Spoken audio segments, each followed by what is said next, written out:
things are going. I don't know where your brain is mentally. It's not anywhere. So like, let's do this. Are we doing it? Is it going? Yeah. Did you? I hit live. Well, I don't know if I hit live. I hit that thing, so people can hear us. People can hear us. They cannot see us yet. How do you think that we look on the camera? Let me turn this up a little bit.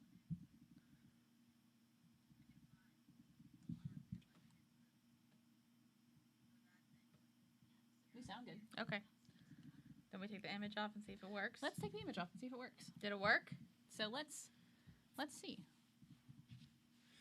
All right. Hello. How do you think we look? Hello. Do you think we look good? I mean, we're trying. We're trying our best. Do I need to zoom in? I mean, you can see like a good. We can see kind of our stuff. Hold up. I'm gonna zoom in a little bit. All right. We're gonna do it. Welcome to the show. We're gonna party like it's 1999. We're gonna party like. Hi, Zom. It's 1990. Oh, Zom's here. And Chris is here. We don't have technical difficulties. We're just adjusting to the image. Just fixing things. We're trying to make this a better viewing experience for you. But like, let us know how connection and everything sounds, because we want to make sure that we are streaming well and we look good and we sound good. So, yes. Zom just got off work. How was work today? Has it been crazy? I mean, if you're off now, that's probably means not as crazy. Hi, Chris. Glad to see Dara still. Yes, Dara is here, and we're ready to party. Yep. Usually at work when these happen. Well, I'm glad that all worked out. So yeah, so are we good? Are we too choppy for y'all? Are we right on target? So let me know. Go back to OBS, please. Oh, we're just gonna monitor both of these things at the same time. So it looks like we're in the green. Yes. Looks like we're going good. Well, now it looks like it's orange, and now it's going no. It usually does that. All right, we're gonna we're gonna try to keep it like that. Okay. And then if not, so if it starts getting real weird, who is calling you? It's my Ring camera letting me know that a car is driving by my house. So why is that a bad thing or a good thing? It just happens. Mediocre thing. My neighborhood is just one street. Oh no. So. Tom says, "Oh, apparently we're looking good." So actually, do me a favor here. Go to settings before I get crazy about this. I think 5 go is. Go to stream. We're not at stream output. Can we change that to 200 instead of 2500, please? 725? No, change it to 2000 instead of 2500. Done. Perfect. Thank you. And actually, go to settings again. Sorry, I want to see that. What's the? Yep. Good output. Okay, that's all we can do at the moment. Okay, let's see if that works. Better. All right. We're always a fun time at the stream because I never know how this is going to go. I know. I'm also going to hydrate. You feel like at some point we would actually, know? I don't stream a ton in my day-to-day. So. Don't you use Twitch? I do. But I try to keep things low-key.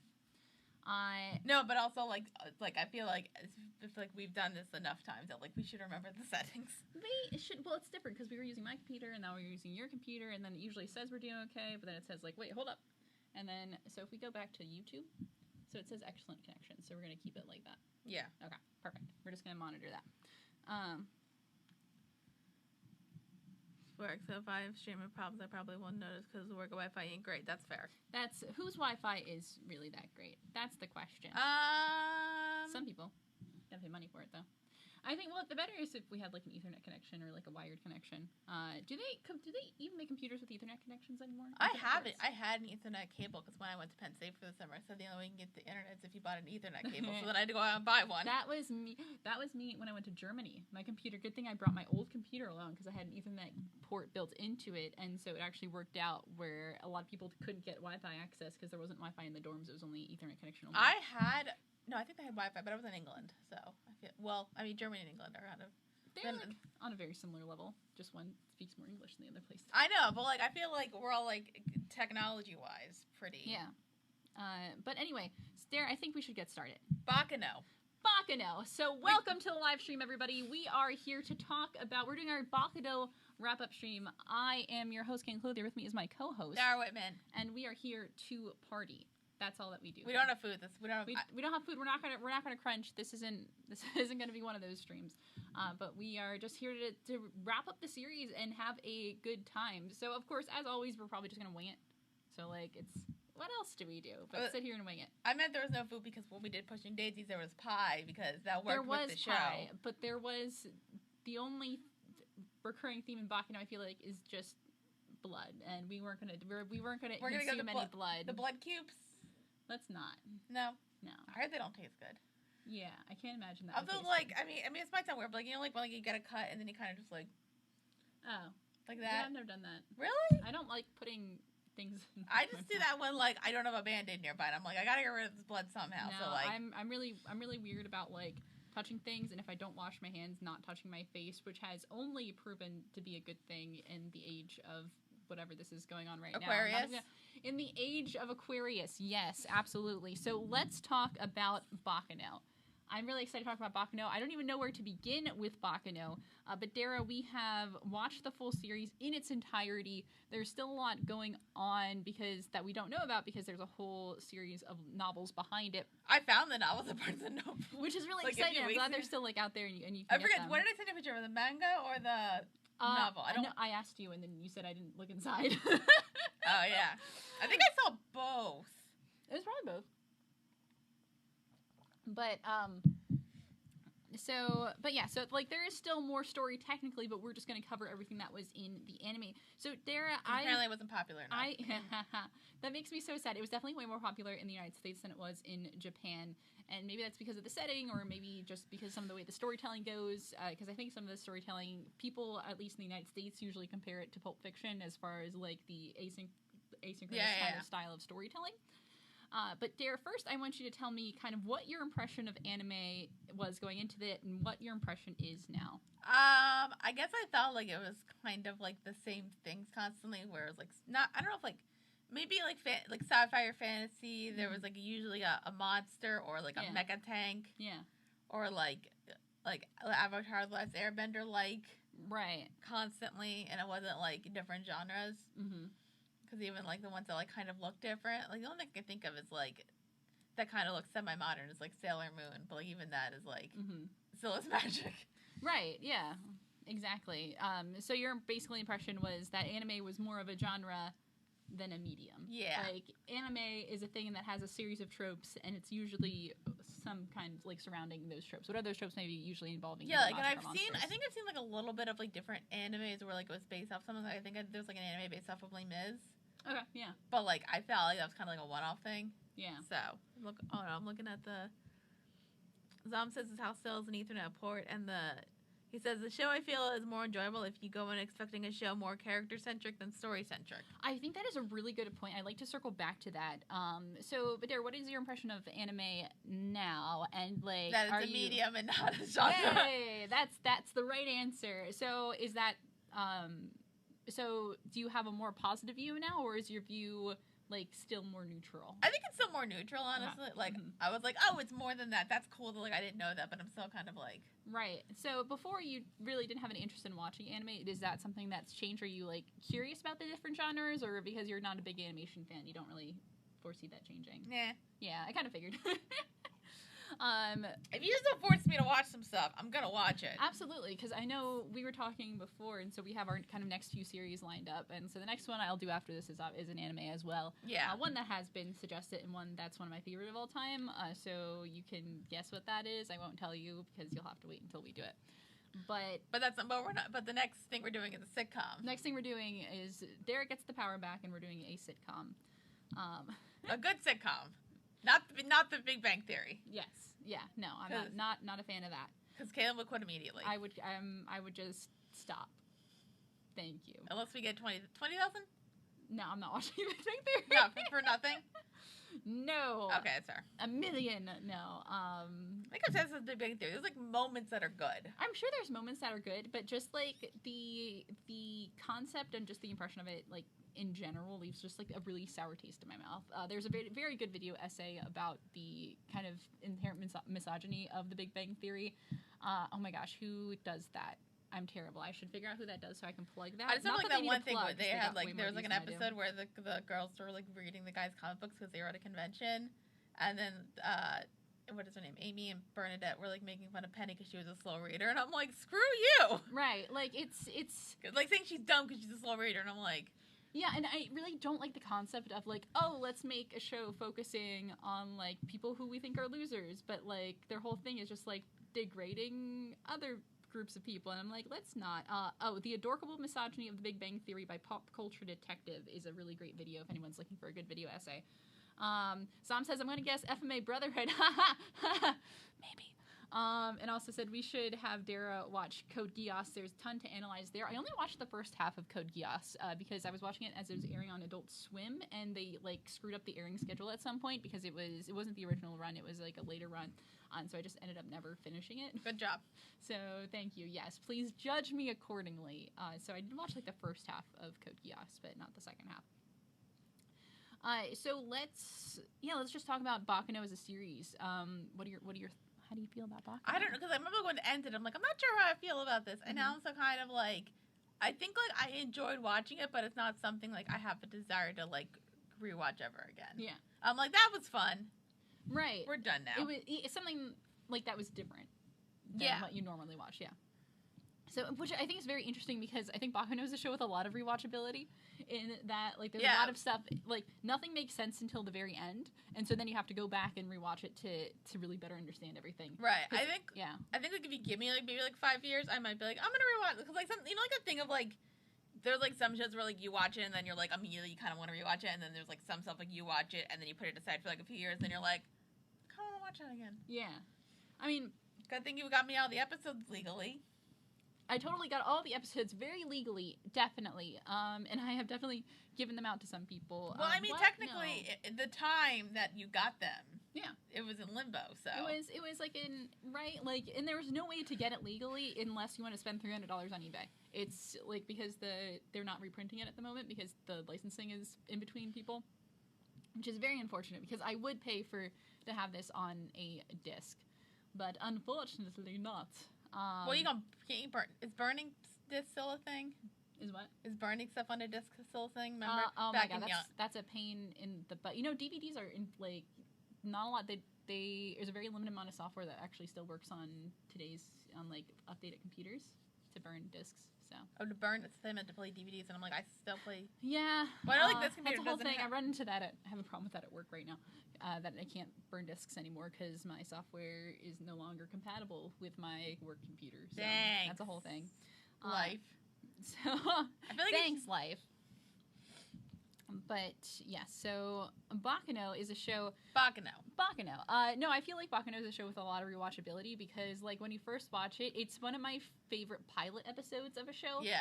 Because you don't know what's going on. I remember just watching and being like, I don't understand anything, and I think at first, like, you can be very angry at that, as in, like, why would I watch this? I don't know what's happening. This gives me nothing to go off of. But if you approach it as in, like, oh, everything that you see is going to make sense later. It's like if you approach the first episode like it's the last episode, I think that's a really interesting way to go about it, right? And we kind of did that because if you guys were watching, we went back and rewatched the first one, and then we kind of paused every so often and be like, oh my god, wait, that's what they were talking about. Yeah. So a lot of things that didn't make sense at all suddenly made sense. So that was a fun one to do. It was because again, you are going into it, you're like, oh my gosh, I know and better understand everything now. So if you're telling people watch BACCANO and they're like, what is this? Tell them to kind of approach the first episode like it's the last episode and don't expect things to make sense. And eventually they will. And I think I kind of like that level of like asynchronous storytelling as far as you're not going to understand this thing, but you're going to understand it later. I like big light bulb moments. Like, that's something that I enjoy when I watch I think it's, like, since you told me that, I was kind of like, all right, like, let's see where this goes. He said, like, by the end, I'm going to have all the answers. So I'm like, all right, like, I'll keep going. But at this point, I'm, like, really confused. And I also, like, my rule is that, like, don't base the show off a pilot unless it's a terrible, terrible pilot. Right. But those don't even really make it to air, so. So I'm just going to read some comments here. BACCANO is a show where every rewatch you notice more. Absolutely agree, which is fun because we watched it probably on my third or fourth run around, but it had been like a good 10 years since I watched the show, so like it was like I was watching it again for the first time. And Zom says, one reaction channel I follow quit the show 3 episodes in. Yeah, it's rude. something like you have to... I think to get an opinion, you have to watch the whole thing, which is a commitment, I think. And that can be, like, that doesn't mean it's for everyone.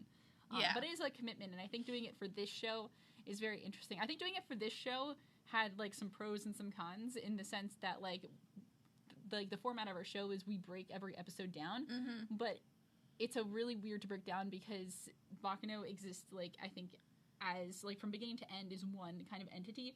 And so to break things by episode, obviously, like, you know, episodes have their own kind of plot lines and make sense, but it really is all kind of part of, like, 3 consecutive stories kind of intertwining. And so it's like, okay, we're just gonna take a break in the middle of, like, our little train that we're on, like, literally a train, and we're just gonna break things down what we have here. And sometimes that got really difficult. I know that our first 2 episodes were, like... we re-recorded? Yeah, like, ones for, like, I know we had to re-record stuff, like, things, it was awkward and clunky because it's like, how do we go about that? And I think we kind of worked our way into it. But it's a hard one to really break down episode by episode. But it's a good, it's like a good length as far as, like, being, like, a 15, 16 episode series, but you can break it down like that. So. Well, I mean, the fact of the matter is, like, once you got into it, it made more sense. Mm-hmm. But I did kind of find it interesting because, like, we were watching when we did the first episode about, like, saying that Fiero was, like, the main character. Yeah. But, like, he wasn't. Right. I forget, maybe Zom pointed out in the comments, like, it's kind of, like, following, like, Isaac and Mira. It might have been somebody else. Like, they're kind of the mains, which, like...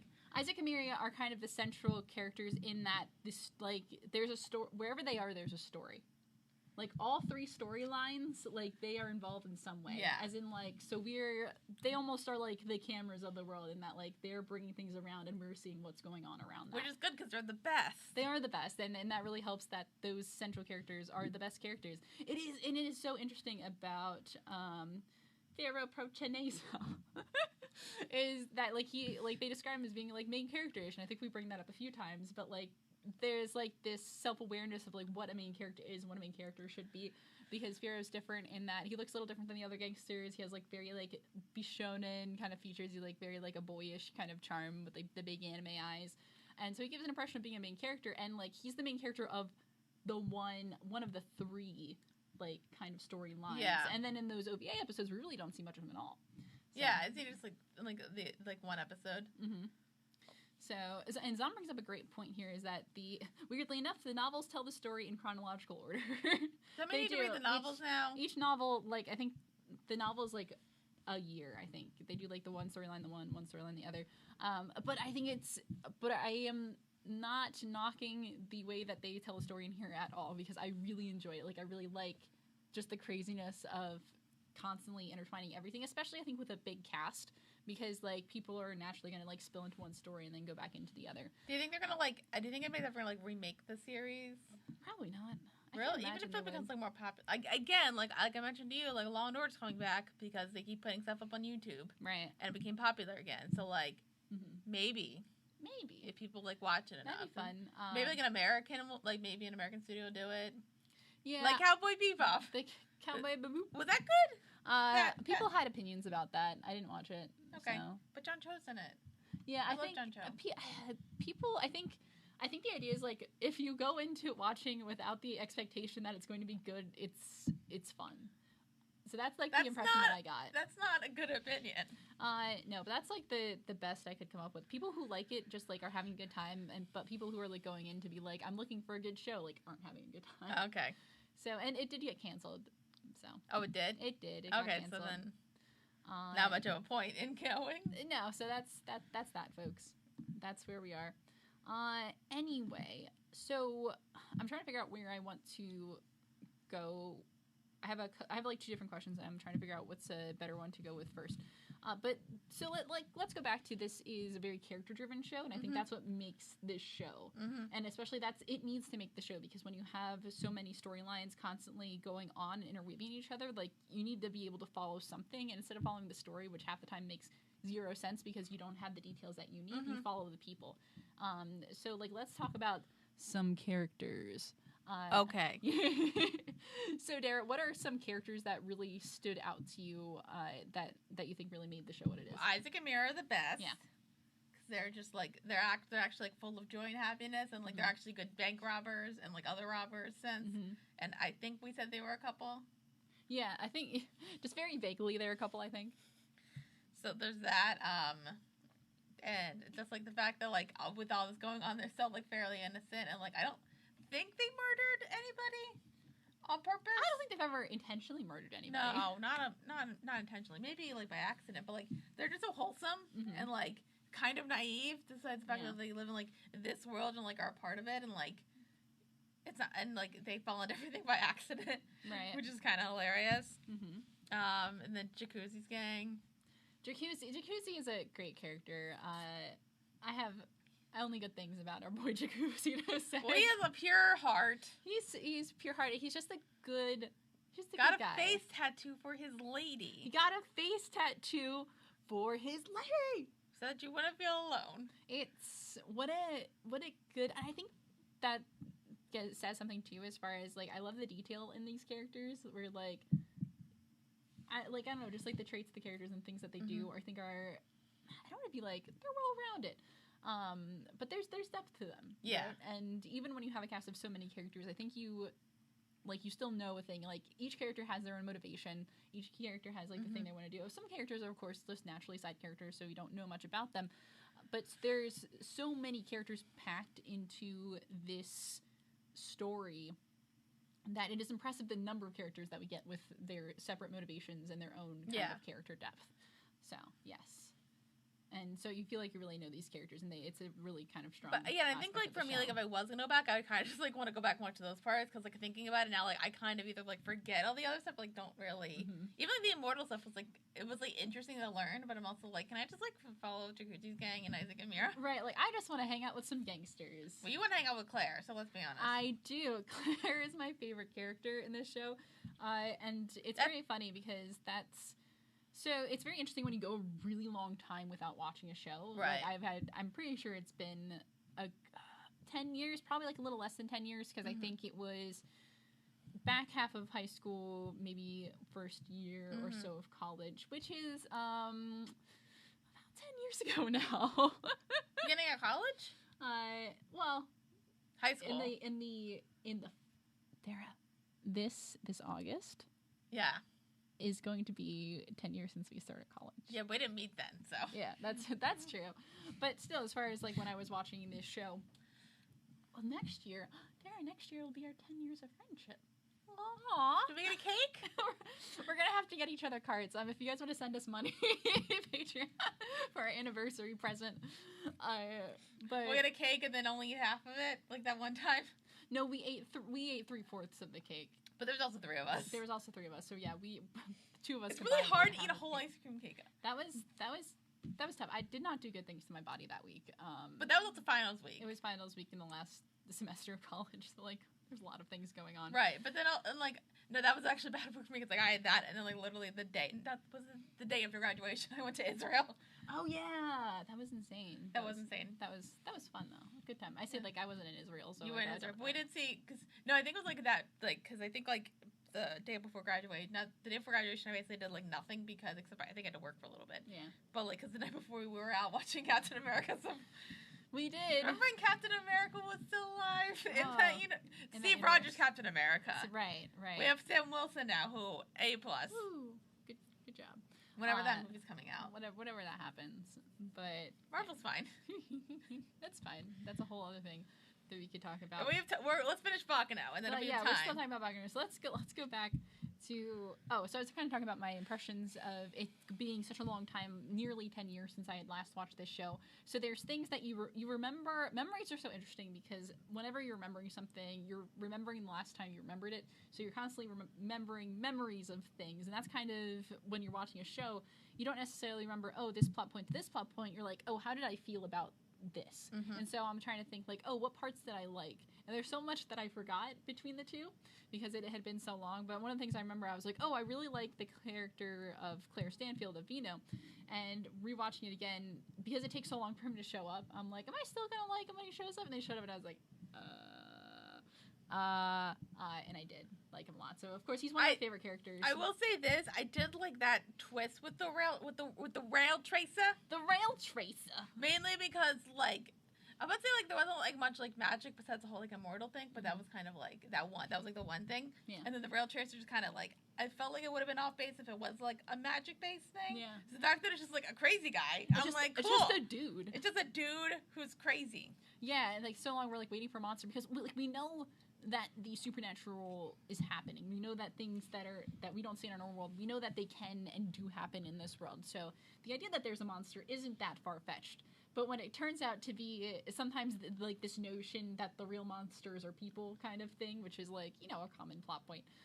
So the real monster is like this dude who's very normal. Like Claire's whole thing, he's just like, I mean, he's also kind of anime boy looking. He is anime boy looking, but he's like his whole thing. He's just like he's a regular guy. He's just like a kid who ran away and like joined the circus, and that's his whole thing. And he just happens to be like this really dynamic, something who gives all of the supernatural characters kind of a run for their money. Yeah, I mean, it got me thinking because like for me, like anime was always like there's either like magic or like science stuff. I think I remember like my dad bought me like this one anime like manga that I think was based off of Sabrina the Teenage Witch, and like I could not get into it versus like when he bought me like just like the normal like Betty and Veronica Archie comics of Sabrina, and I kind of got into that. Riverdale, that's a thing. I think Sabrina's coming on Riverdale now. Oh my gosh. But I mean, the whole thing's that makes sense. We gotta get back into that show. I hear it's ridiculous. I'm not sure. I don't think I'm strong enough to. I'm not sure if I'm strong enough. Well, to I mean, granted, like we gotta soon do like another live stream where we watch the third After movie. Oh my god, yes. And the teaser trailer for the fourth one just came out. So yes, it'll be fun when we do that. I'm sorry, I'm touching it. I mean, that's okay. That's okay. The shoulder pat's okay. Your shoulder. So are you gonna be okay? No. So anyway, the characters of BACCANO. I don't remember any other names because I like literally because I just like basically if you watch our entire series, we basically just made up names. Yeah, so let's go through those for that. And I didn't come up with the pictures for this. So you guys are just gonna have to. Basically, I realized the characters that I really like are the characters whose names that I remembered and kept, and then everybody else I don't remember. Yeah, so we have. Let's go through all the characters, and we'll just give them. It's kind of like the remembrance where we just like we'll be like, yeah, this person, as like a song plays in the background, like I will remember you. Who sings that song? Oh my God, is it Sarah McLachlan? Is it? No, because she sang that one that was played during all the sad puppy commercials. In the arms of the angels. Oh, I remember like when we were reading Our Town in middle school, and my teacher would always like have a song playing when we got into class. And that song was playing when we were at the third act, which is basically all about death. And then I'm just like thinking about sad puppies. Those are the worst commercials. Yeah. Oh, it is Sarah McLachlan. Oh. Damn it, Sarah McLachlan. Why do you gotta make me sad all the time? Will you remember me? Does she have any happy songs? I feel like she doesn't. I don't know anything about it. If anybody here, if Sarah McLachlan's listening, I've got nothing against you. I'm just curious. Discography. Hold on. No, I just want to know her songs. No. Wait, isn't that the song from Toy Story 2? It sure is. That song's so sad. I know. I was trying to be like I was trying to find like a good song, and no, it's all the sad songs. So like, hey guys. Oh no, I'm thinking that scene from Toy Story 2. They're great. We're kind of okay. So we can play that song. When somebody loved me, and then we're gonna show the characters of BACCANO. So we have the wonderful Isaac and Miria first. Everything was beautiful. Every hour spent together. Stop. So, all right. God damn it, Disney. So we're doing it. But anyway, so let's go through some characters, shall we? We got Isaac and Miria. Who are like the weirdest characters. Who are the weirdest characters. I have all the characters on the I just realized like it reminded me of like this like weird plot point, unfortunately, from the Big Bang Theory, and I'm sorry to bring that up again. But there was like this idea that I think Sheldon was making Amy watch Indiana Jones, and then Amy had a point of like, if Indiana Jones wasn't there, the plot would still happen. Right. And I feel like that's Isaac and Mira. It's like, if they weren't there for the most part, the plot would still happen. Not true, though. Well, Because they're the catalyst for a lot of different things. They're the catalyst. They're the reason that the Genovians have no more fortune. They are the reason the Genovians have no more money. I mean, they're the reason why Ennis goes against Sillard. Oh, that's true. So, yeah, it's like they are the catalyst for But a I lot kind of of feel like with that, like maybe like Fiera would have also been a reason, because...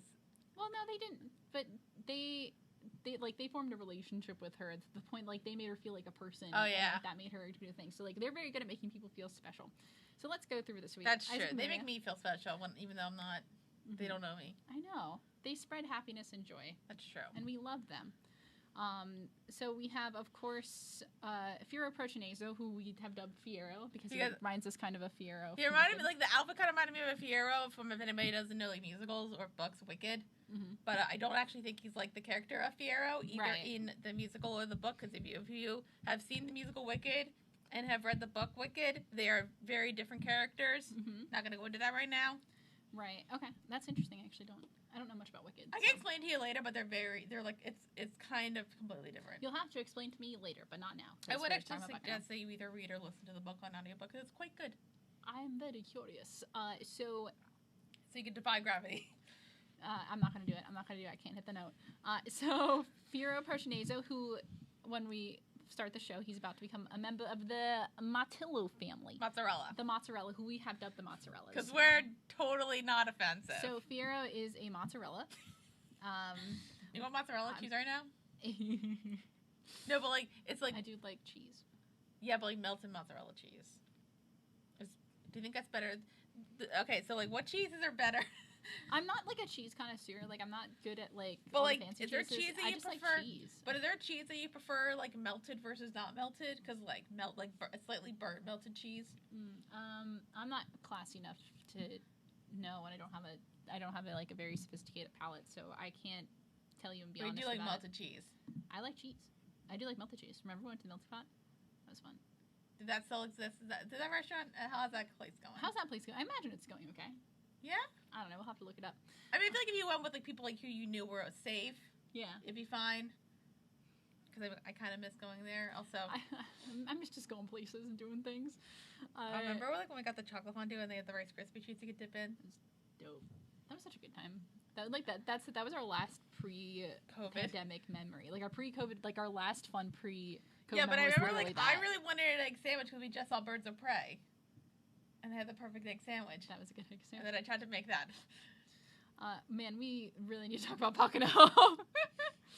We're so hungry. I know. Let's see. I'm gonna look up who do I have any other fun. I mean, mozzarellas? like Christian Bale. Well, he's not a mozzarella. I thought it was no. He's not a mozzarella. He's a. You got this. You can do it. You can do it.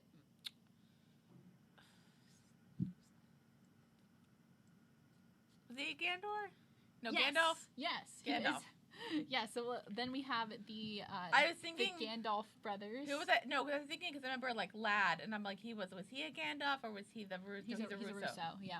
So what was the bigger gang? No, so the Mozzarellas and the Gandalfs were like smaller gangs, but they were also buddy gangs. They were like small, yeah. There was like small families, but and the Rigatonis were like the bigger gang. Yes. Yeah. Because, again, we're not offensive. Yeah, so we have the Gandors, who we dubbed the Gandalfs, and, of course, the head or the more prominent character of the three brothers. So there's Keith, who literally has no lines in the entire show, which I didn't realize, that we never hear him speak, but he's there, and he has a credit in the opening credits, which is very funny. He's just, like, a very silent character who's there. And I think Berga is the big guy, and then Luck is like the pretty boy. Is Berger like the bad? He wasn't the bad guy. Who am I thinking of? You're thinking of Gustav. Gaston Baguette. Yeah. Gustav Baguette. Gaston Baguette. And then so we have Luck Gandor, who we have dubbed Christian Bale because you thought he looked like Christian Bale in Newsies. And he like kind of did. Not really. Kind of. We put them side by side. It wasn't like completely off. I think like also his voice, like it just kind of gave me like a Christian Bale like in like that movie vibe because like he also was like trying to do like a New York accent, so like it kind of just gave me that vibe. Also, have you seen that movie? Oh, some people say that like it's better than the musical, but I'm like, I saw the musical live and like strong disagree. It's like not. It's like it's a very 90s, right? The Disney. It's a very like 90s Disney live action musical feel, but the music's good. And let's see. So, and then we have the... Oh, Rezak saying Keith not getting any lines is a cram? Or did you mean crime? Okay, it's a crime. Also, John Smith's here. Oh, John Smith ahoy! and Riska are here. Ahoy seems like an age since y'all last live stream. We did. When did we last live stream? Well, we do monthly live streams on Patreon. And so be there. And then we just did December. We did one for the holidays. We had made that live for everybody. That was public. But we don't do a live stream. I mean, we the live streams like for the shows are basically we do one for the end of every show. So it's usually which ends up being like once a year, really. Because of just like the way that it works. Because just the way that it works. Although technically I think 2021 we did 2 because switching daisies. Well, no, 2021. I forget that it's like because usually by the beginning of the year. And probably we're not going to do another. Considering the shows that we're doing, it's probably not going to be till next year. Right. That we do another one of the show live streams. But again, Patreon, for $5 a month, you can get a monthly live stream where we either just hang out and chill or we watch a movie. We have our December one made public where we watched Dolly Parton Christmas on the Square. Which was a really fun time, actually. You had more fun than I thought you were. I had a really good time, actually. You didn't know what you were getting into. Yeah. But John Smith says, I missed them. That's okay. That's why we're here now. We're having a good time. Also, they're on, the ones that are public are on our YouTube channel, so if you want to watch it. So you can go back and kind of check those out. Mariska says, obviously crime. Sorry. That's okay. Thank you for joining us. I'm really excited to see you guys here. So, like, I'm having a good time. Yay! And so, yes, we're just going over some of the characters in BACCANO right now, kind of just taking a trip down memory lane. Mm-hmm. So, we already talked about Isaac Miria, who we all love dearly, some of the mozzarellas, some of the Gandalfs. It's very interesting because I feel like... Do we know anybody, like, in the Rigatonis? Were they, like, characters? That's what I was going to say, as far as like the Rigatonis or the Runaradas, their family, there's not a lot of like big player characters. Like they're a big kind of entity. Like they're more of a force, right? Like an antagonistic force than really like characters. Are they even I guess like the main Rigatoni didn't feel very antagonistic because they kind of like knew everything. It was kind of like so if my gang screws up, the ones that we really see right are Gaston Baguette, like Gustave Baguette. Who is kind of like, he's an antagonistic force because he's the one who's after Dalish Denaward, and he kidnaps Eve and all that stuff. So he's more of a force. And then you have, interesting on the other side of things, on the other side of the Rigatoni family, you have oh my gosh, what's his name? The old guy. Don. The head Don of the Corleone. Family.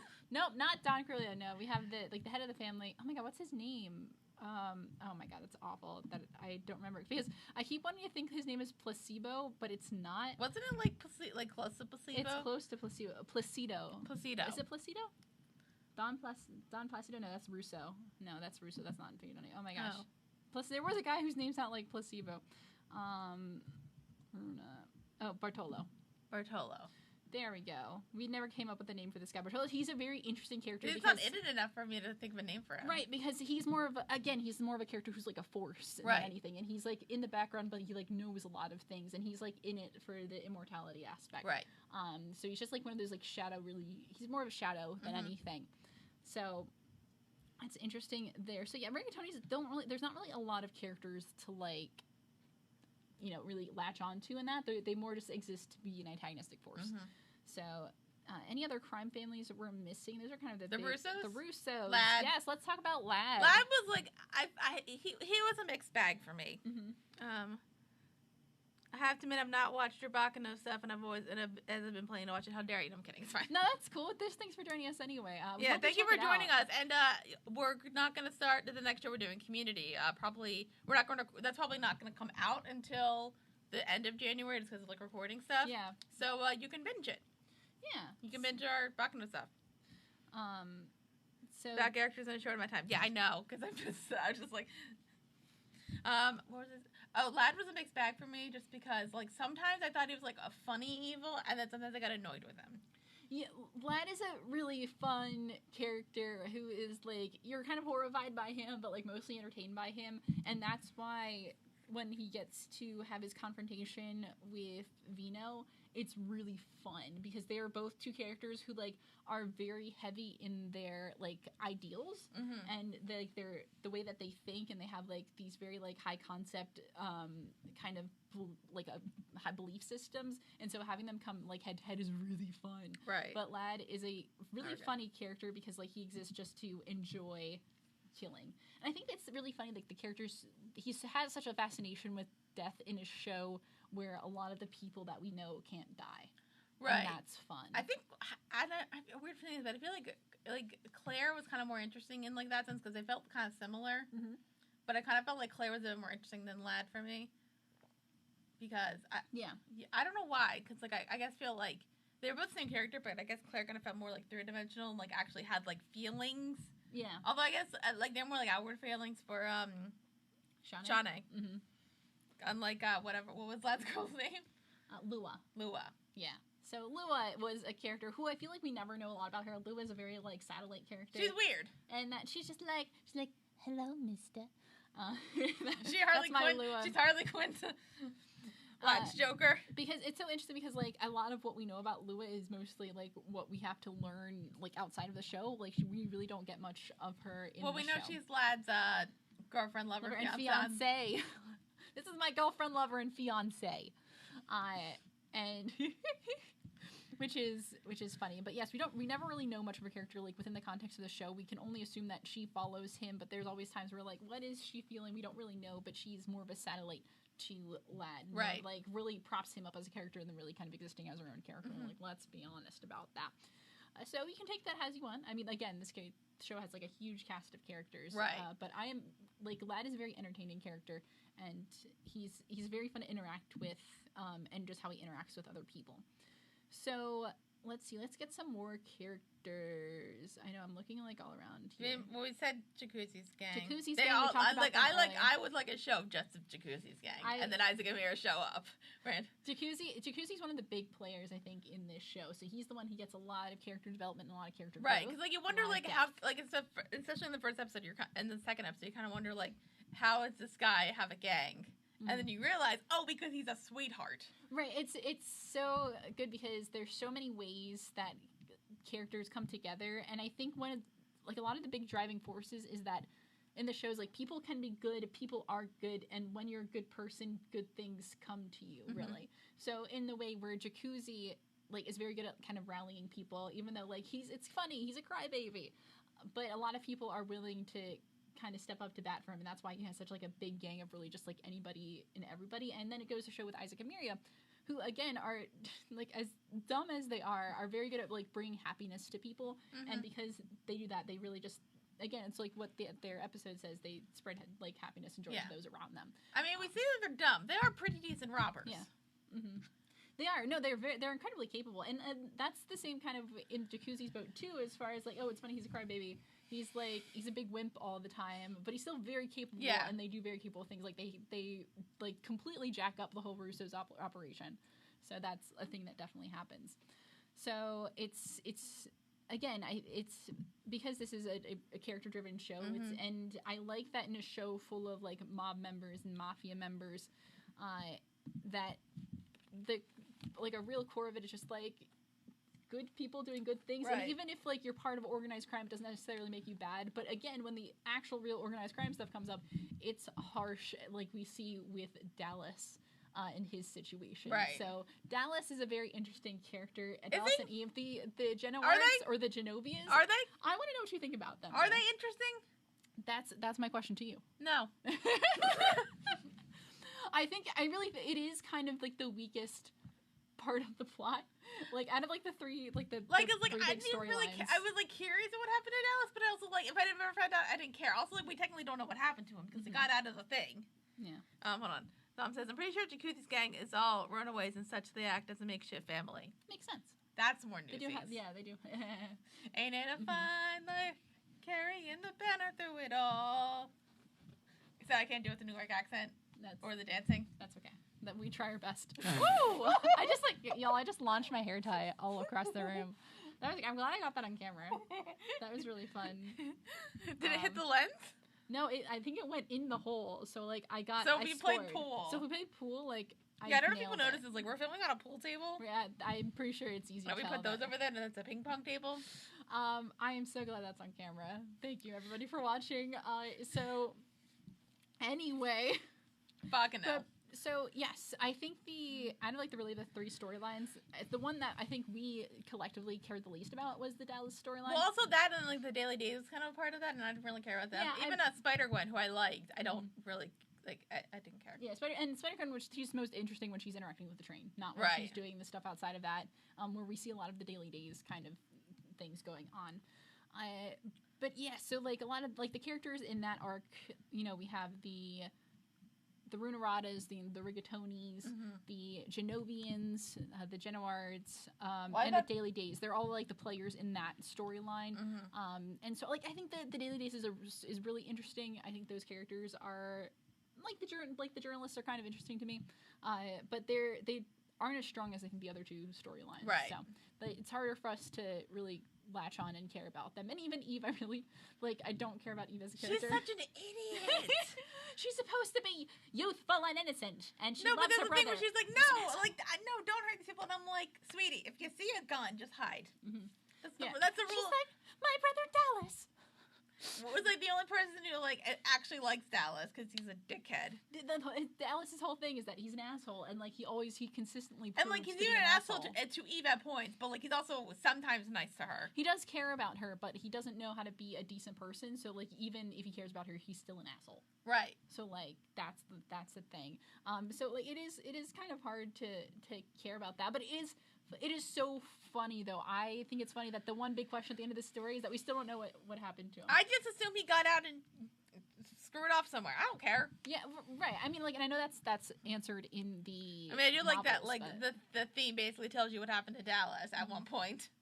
And I didn't notice it until, because I think, until the end, up to 13 where he's drowning, and then, I think we watched the first OVA, and I saw him in the theme song, he's underwater, and I'm like, oh, so I knew the entire time where he was. And nobody said anything. No, and it's great because the opening gives so much away, and I think Zom said that earlier. The opening gives you so much information, and I think I said that when we did the episode 1 rewatch, too, is that Dallas is placed very strategically after the Gandors, because they're playing cards, and then it just looks like a transition with the cards, fly up into the water. But no, that was actually a thing that happened.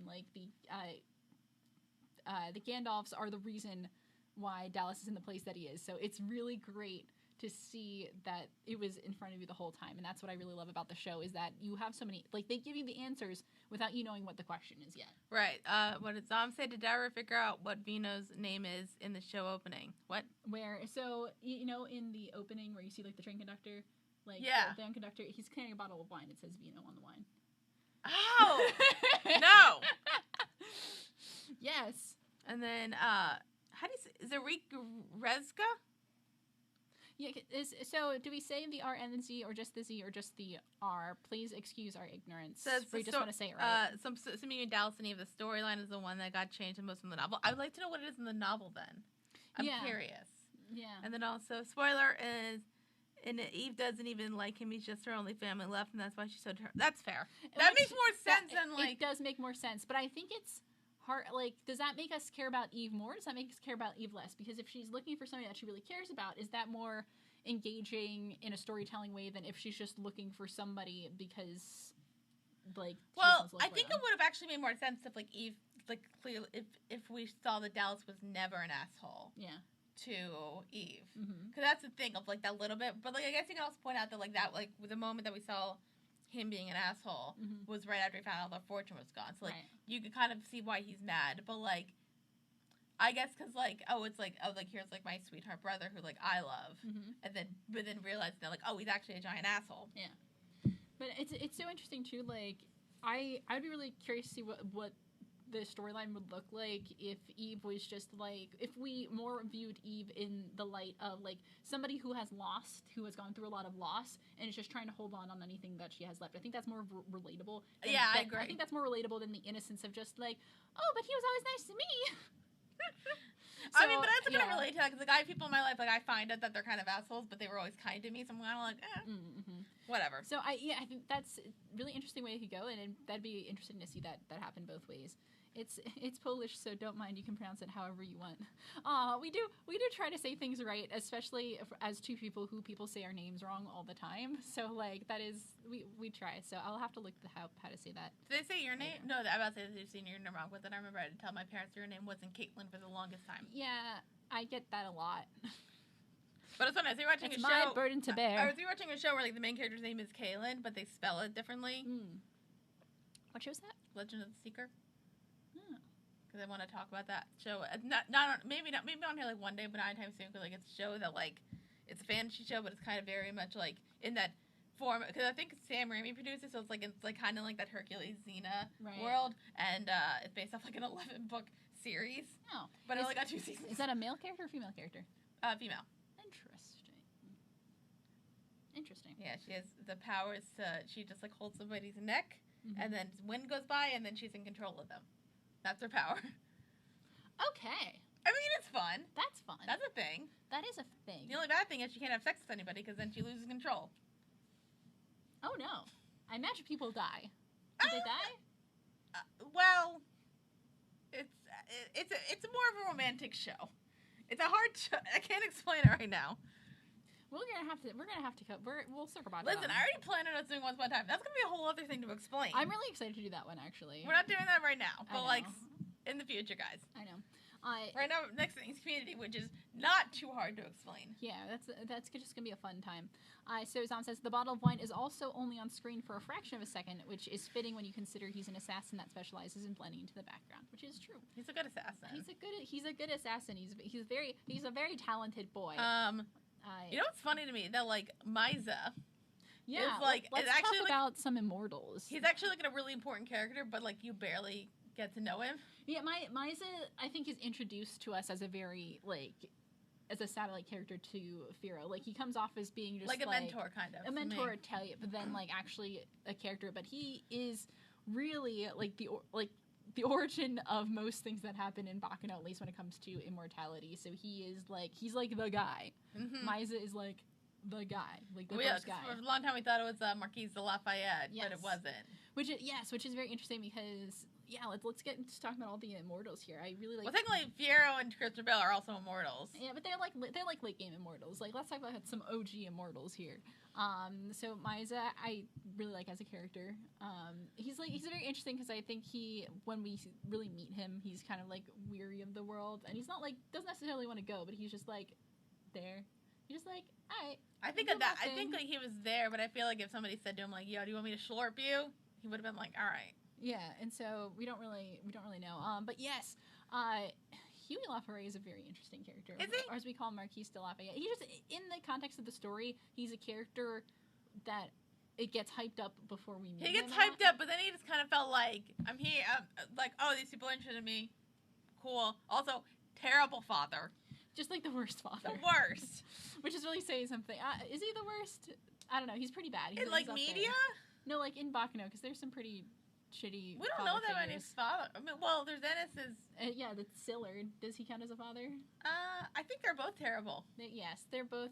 Remember, kids, maybe don't have children if you're more. I don't know. At least like it kind of felt like what's his name, Sillard, like was like openly abusive, and then Lafayette was kind of like not openly abusive. Right. He was more of like a. He was a manipulator. He was. Yeah. He was, and he like valued some like really messed up things in his daughter. So like, yikes, buddy. And then it like messed up Sade forever until the end when she, I guess, falls in love with the serial killer and is happy with life. I love them. Like they're cute. Like I love their character dynamic. Because Claire is so funny because he just is very like open about things, and I think I mentioned it as we're watching it, but because the OVAs were in Japanese, and we watched it with subs, not dubs, you can get kind of a thing like when he tells Shanae I love you, he says like aishiteru, which is like a very intense form of love. Like usually if you're watching anime and like a character's doing a love confession, they either say ski or daisuki, which is like it's more of like a like or like really like, but like love is like I love you. Like it's kind of hard to explain off the top of my head as far as from a linguistic standpoint, but there's it's like a very deliberate like proof that Vino is just like a very intense character. Yeah. And that like he like never half-asses anything. If he's going in, he's going all in. Right. But I really like their character dynamic. So yes, but Laforet is interesting because he's on the outskirts of like a lot of things that are happening, but people use his name a lot. Yeah. But there's a whole cult base around him. Yeah. Which like I don't understand. He doesn't even care about them. He doesn't care about them, but also I don't understand the cult because they're like, oh, we're gonna kill Shanae, and I'm like, are they aware that that's Lafayette's daughter? And then number two, like if they are aware of that, why would you kill this person who admires child if you want him to give you something? Right. Like. You can't just you can hold her for ransom, I guess. That would work. but like deciding to kill, like that's like I didn't like that cult either. That cult made no sense. No, yeah, and that's something you can kind of tell that just by the way that we talk about it in the show. We're not really interested in them. We're just like, oh yeah, the black suits. They're there. They exist. Goose, whatever. Like, we don't care about him. We're lucky that you guys remembered that, you know, we call him Goose. Like, his name is Goose. We're like, good for us for remembering that because, like, we weren't going to. Some other immortals for you. We talked a little bit about Sillard, who is just like, he's like the villain of the show, really. Yeah. He's like the villain of, like, the one storyline. He's the villain of the one storyline. So. Because that's where the Black Coats are the villains of, like, the train. The train, yeah. They're and then, who's the villain of the Dallas story? The Rigatonis. The Dallas storyline? Gaston Baguette? Gaston Baguette. So, like, those are kind of the villains that are picked out for us. But yeah, Siller's just, like, typical villain. I don't got much to say about him. His interesting, I think I am interested in characters, or, like, I find the search for knowledge being an antagonistic trait can be fun. If it's done a certain way. Let's talk about our boy Dodger. Dodger. We haven't talked about Dodger I actually yet. found him kind of interesting just because, like, he's kind of an asshole, but also, like, the fact of the matter is, like, he's had a life. He's had a life, yeah. So, we call, just because I guess it's how he's dressed in his personality, we call Chesla Mayor. Yeah. We call him also, Dodger. Zom says, don't worry, Dar, I'm sure you'll meet the worst father in anime very soon. I'm assuming that's a spoiler. For a second, I was like, for a second, I thought of, like, the one character, and I was like, him? He's not. And then I remembered who exactly you're talking about. I was like, oh my god, duh. Yes. That's gotten to, like, mimetic quality at this point. Darren has no idea what I'm talking about, and we're going to keep it that way, because, like, I really just want to see Darren's reaction to that. I would be surprised if you had never heard of that plot point before that story or that meme. But you also don't go in anime circles, so, like, also in surprise. No, but, like, you also, I think it was, like, some stuff with, like, Gravity Falls memes where, like, I didn't realize it was Gravity Falls until I watched it. Yeah. So maybe it's, like, a thing of, like, I'll see it, and I'll be like, oh. Or, like, I think there was, like, one meme with, Legend of Korra with, Bolin, like, with the fist up going, like, winking. Yeah. I think, like, I didn't realize that was, like, I'm like, oh, right, that thing. Mm-hmm. So, might be a thing, like, I've seen it, but I don't remember it. Yeah, and you probably, this is one of those things that, like, once we watch that, it's gonna be a long time until we watch it, but once we watch it, like, you're gonna, like, see it places now. You probably, like, have seen it and don't know what it's referencing, but you're probably gonna see it, so. Okay. Anyway, so, yeah, let's talk about Dodger. I mean, he's interesting because the fact of the matter is he's kind of like Claudia from Interview with the Vampire, and I'm like, he's an immortal as a child. Yeah. So then he's an adult in a child's body, and, like, how do you survive, like, how do you deal with that? And Right. then also the fact that he was horribly abused. Right. He's a character who's, like, looks very young, but has gone through a lot. Mm-hmm. And I think he's just a very interesting character to follow. He's the only character with an internal monologue. Yeah. He actually is the only character that we hear the thoughts in. I don't know. I feel like that choice is just because a lot of things he does is solo, so, like, we have to have a way to know his thoughts. And then you can kind of see, like, the switch between, like, how he talks on the outside versus how he talks inside. Like, on the inside, he sounds, like, deeper, older, like, more mature.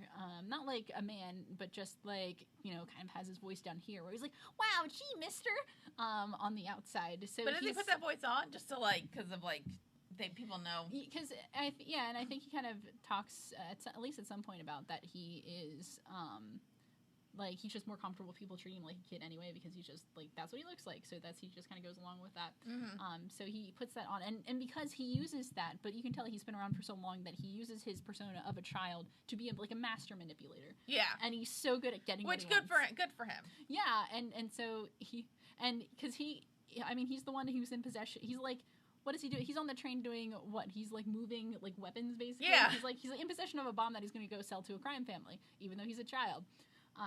And he's very good at, like, making those connections and like, manipulating and getting what he wants and using kind of his show of innocence, but really coming from an experience of a life which had a complete loss of innocence. So he's a really dynamic character, and he's really fun. Yeah, Zom said it makes me wonder if he's similar to the old man from Near Dark. I don't know what that means. Nope. But sorry, a very interesting observation, and I'm sorry that we can't appreciate that. We tried. We tried. But yes, I wanted. So as far as, well, maybe we'll circle back to that. So I think that's just the characters. We probably forgot, like, a bunch, but, like, we're just gonna keep moving on, I think, because I don't want to spend too long on that. But because the show is very character driven, so I wanted to touch on characters.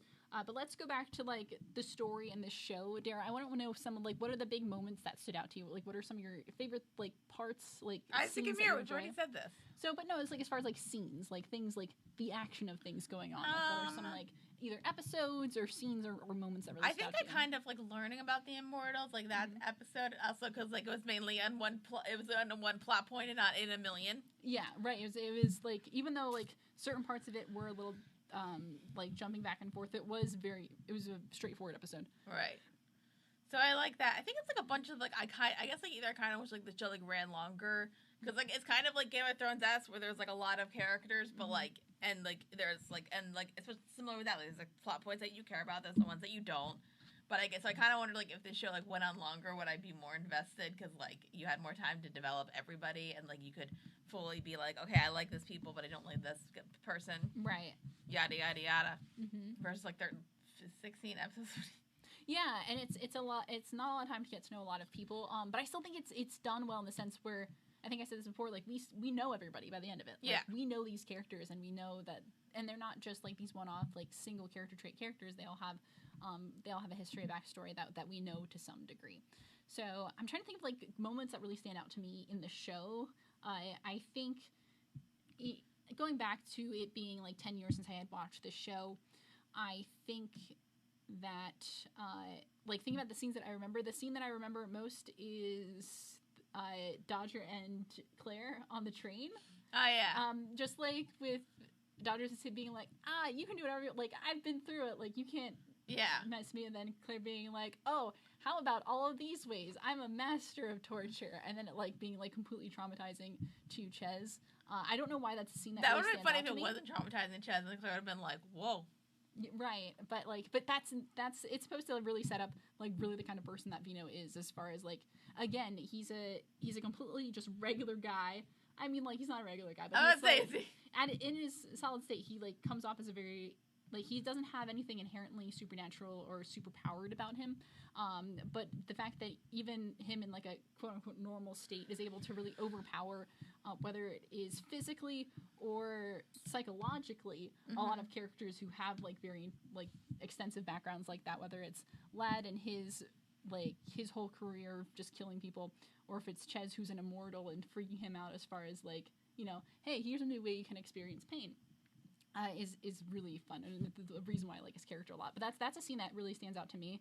I don't know why it's a very dynamic scene to me. So, but there's like a lot of stuff. I mean, like a bunch of stuff with like Jacuzzi and Niece was kind of cute. Yeah, they're just adorable. They're so cute, and I guess because like I remember like if I made up a meme for it with when we were editing the episodes, like with the part where Niece was like blowing up a bunch of stuff, and I just went, "Did somebody say boom?" Boom. Yeah. Zom says, Near Dark is a vampire movie. If you don't mind spoilers, I'll explain. Sure, if you want to. Go for it. We probably won't watch it. Is there a vampire? Well, I don't know. I've seen some, like, bad vampire movies back when that was a thing. Oh, yeah. Good times. Vampires, they'll probably come back again at some point. Aren't they kind of back? I don't know. Well, there was like vampire fiction still. Well, zombies are kind of going out, probably because Walking Dead's ending. Werewolf fiction. Is that bad? It's a big. You know what? I have been seeing that on Facebook, but then like the second. Like those weird ads where they're like, he's like, his name was a werewolf and he was inside of me, and I'm like, oh, I gotta keep scrolling. Right, but the second I see like Alpha, I'm just like, nope. Those are like some like I've read through, but they're like the elf. Some of them I kind of read through because they seem kind of normal, but then like they don't finish it. So then I'm like, I'm not going to go read this. It's amazing that they will put like 7 pages of a story like in just like one Facebook description, and they just like, oh, okay. Like one of them I remember reading, which is kind of like what was it? This woman, this like girl, like a baby, or, like a 2-year-old, and she wasn't telling anybody who the father was. So then people thought that she was like, you know, a whore.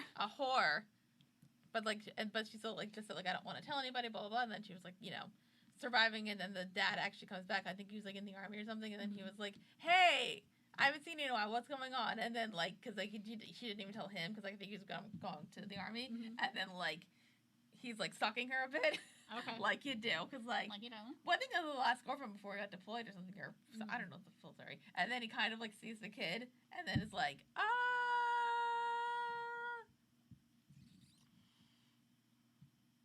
fun.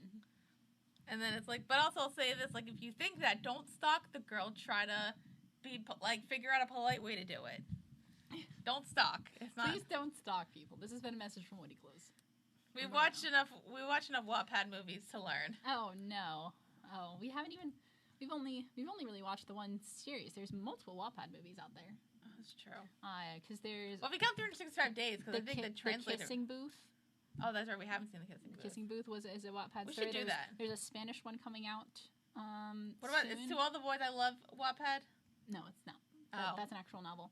I'm sorry. I didn't mean that for that to come out like that. The other ones are actually like real published books as well. But it's through traditional publishing. Wouldn't the Kissing Book 3 not come out until after the movie, the book? Wouldn't surprise me. Yeah. I don't know. And then. But we will be watching After We Fall. Yeah, a lot of there's a lot of oh my gosh, what it's. I think I'm trying to think if it's like Malaysian or Indonesian or that portion of Asia. They produce a lot of Wattpad content, actually. Oh, good for them. So, yes, I know a thing or two. In Near Dark, the old man is implied to be the oldest member of the pack, despite looking like a kid, turned at 9, who hates his appearance because he still has adult drives in his child's body. Oh, that's horrible. Right. That's sad. That also, funny thing, kind of reminds me of Third Rock from the Sun, which is Joseph Gordon-Levitt's character, because he's, the oldest character, but he's... He's a child. And he's also, has, because, since they don't understand human stuff, he's got to, did you ever watch Third Rock from the Sun? No, I haven't, actually. It's such a funny show. Mm-hmm. That's such, I mean, I can't believe me, finish it up, but I never do, because, I just restarted, but it's actually really funny, because they're aliens and they don't understand human stuff. So, the fact that, Jessica Gordon-Levitt's character is, going through, puberty, he's I don't, I just want to, I'm just, staring out these volleyball players, and I don't know why. He's I'm trying to focus, but then, these girls come in, and, their shirts are all tight, and because it's 90s. Yeah, right. So it's what? That's funny. Also, John Lithgow. That's true. That's a good point. You raise a good point. So, yes, so yeah, we're talking back to some of our favorite BACCANO. But it seems to me the stuff that basically the stuff on the train was the most fun stuff. I think that's the calling card of the show, right? The show. When you think about the show, I feel you think less of oh yeah, the gangs and everything, but you're flying pussyfoot. It's picking one thing out of the BACCANO. Flying pussyfoot. Well, I was never weirded out when we first started the show. I'm wait, is this a mob story? Mm-hmm. I was oh, I thought because I didn't know what BACCANO meant, but it apparently means craziness. I think it's ruckus, which fair. Mm-hmm. Yeah, but also I mean it is kind of that's the thing of because usually with me I don't like watching stuff that's dubbed. Because I feel the few times that I've seen that, mainly I think it was live action stuff. It just didn't match up, and that always that's just a thing. And even in anime, doesn't match up a lot of the times. Yeah, it's. I mean, they do work really hard to get the word to not have it completely async, but it's not the exact kind of right. Cause I remember watching Princess Mononoke. I didn't mind it, but also it just felt even then. So Disney has the right to license the Ghibli movies, and part of their contract is that they can't edit out anything from the movie. The only thing that Disney is allowed to edit is the mouth movements to fit the voices better. So there's actually a lot of work that goes into that. It's not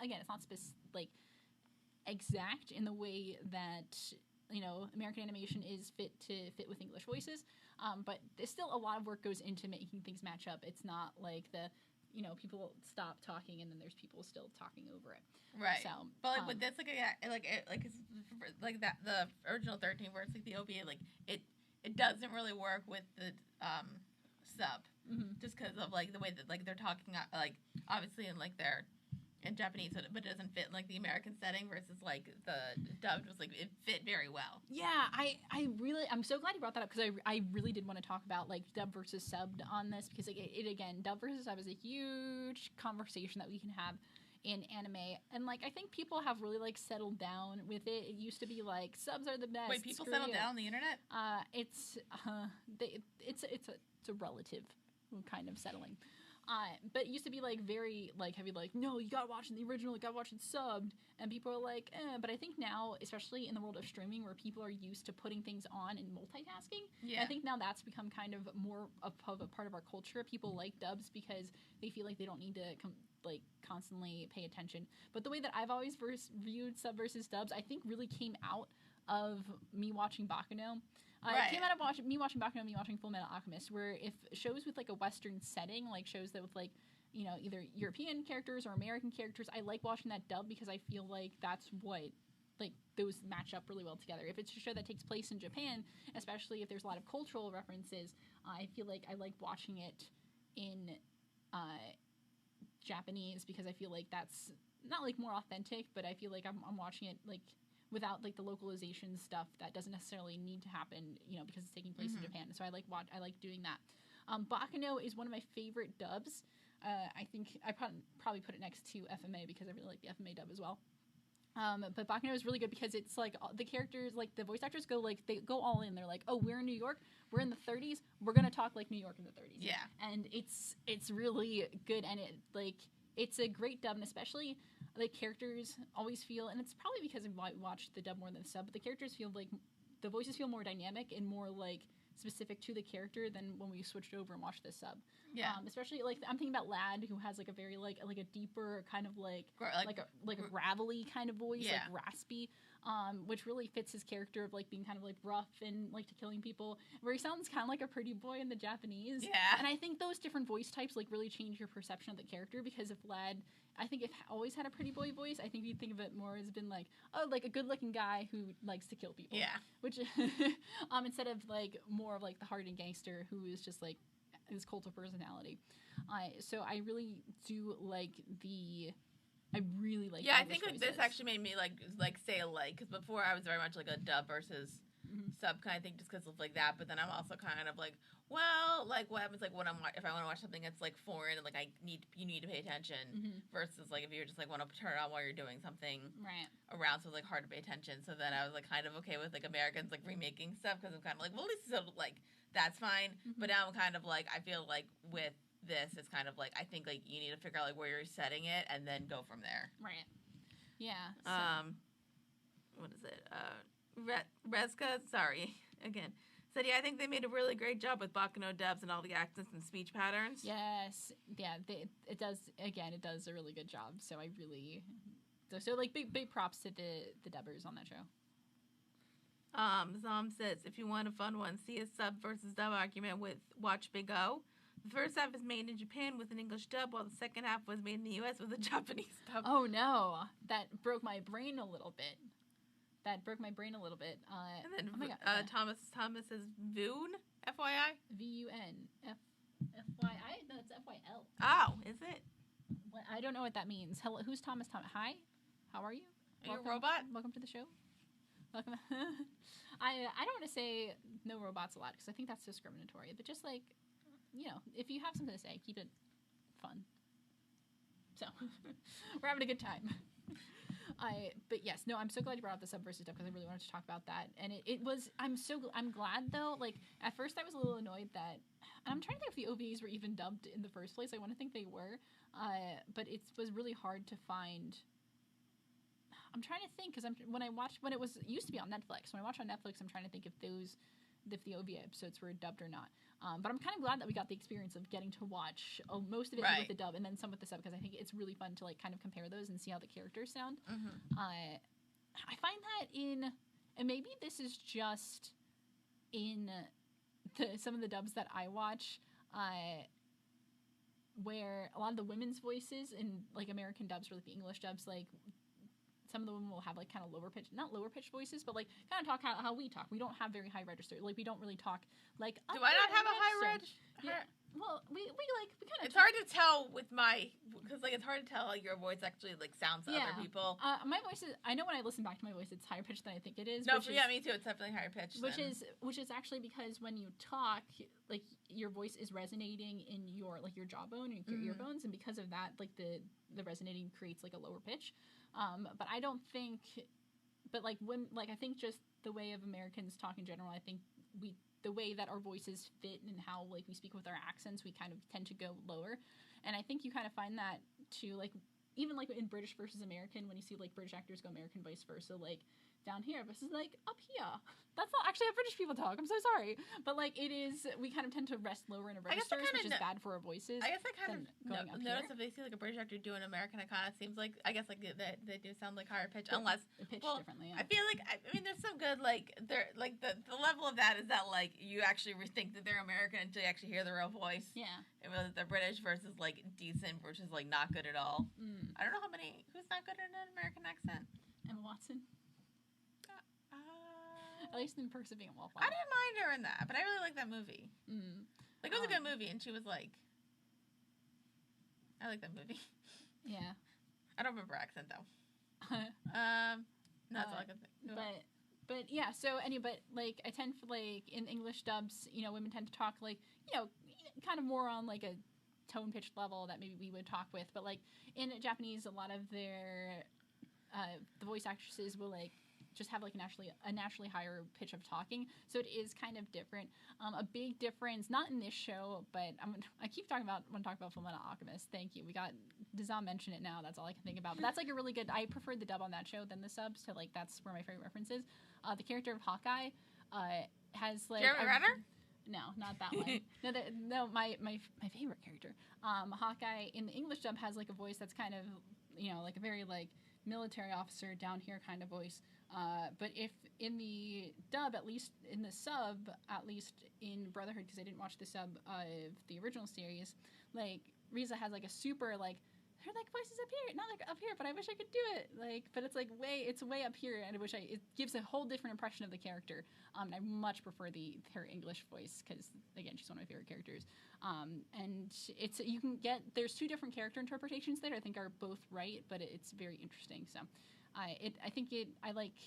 The comparison is very interesting. I tend to prefer like voices that kind of sit lower than the ones that do higher. Maybe that's a problem with me. Maybe that's you're fine. Maybe that's a prejudice thing. I don't know. Zao says Big O tanked in Japan, so the company there stopped producing it, but it was so popular in the U.S. The dubbing company bought the production rights and finished the last half of the show themselves. Reska said they were dubbed. I'm pretty sure you can even find some scenes on YouTube, one with Graham and the one with Claire and Rachel at the restaurant. I would rewatch the Claire and Zom says he watched the OVAs dubbed. Okay, so they must be dubbed. So I probably maybe saw them dubbed, and again, I do want to kind of. Many years. I'm kind of curious what Graham sounds like dubbed because spoilers, don't like him anyway. Spoiler: we weren't like huge fans of Graham. Well, he showed up and he's like so out of place. He's kind of out of place, right? Right, but like I only ever heard him in like as like subs. I'm kind of wondering like what voice they would have used. So we're gonna look that up later because that's gonna be a nightmare to try to do that on the fly and show you guys what that sounds like. But yeah, that is.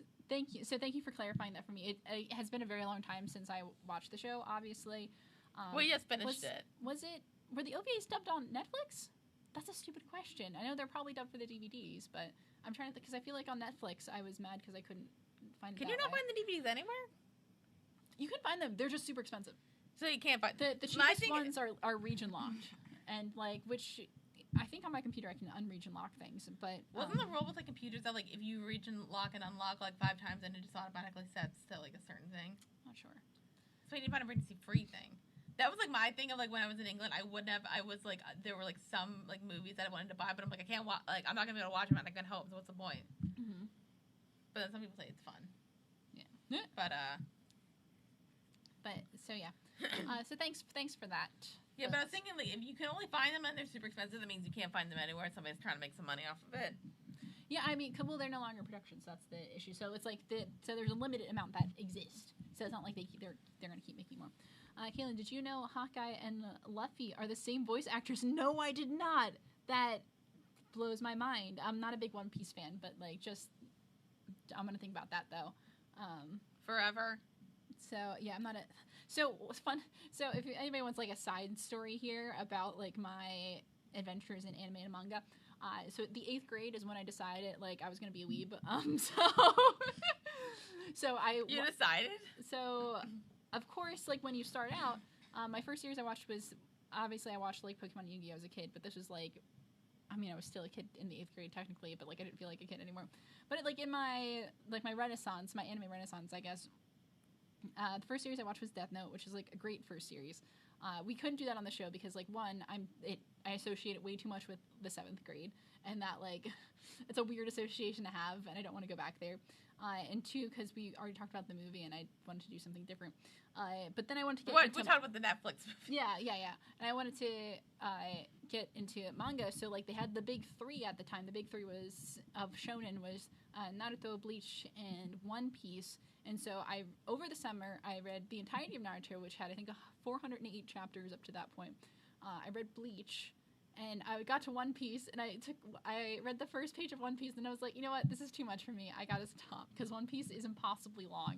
Like, I can't. I have a friend, if he's still on the stream, know that I'm giving you a shout out, who over quarantine watched the entirety of One Piece, and like, that's a lot. I couldn't do that, and I have the most respect for that, but that is a story of I just can't get into One Piece. It's like, it's too much for me. Also, fun fact, apparently they're still trying to make the sequel to the Netflix Death Note movie. Are they?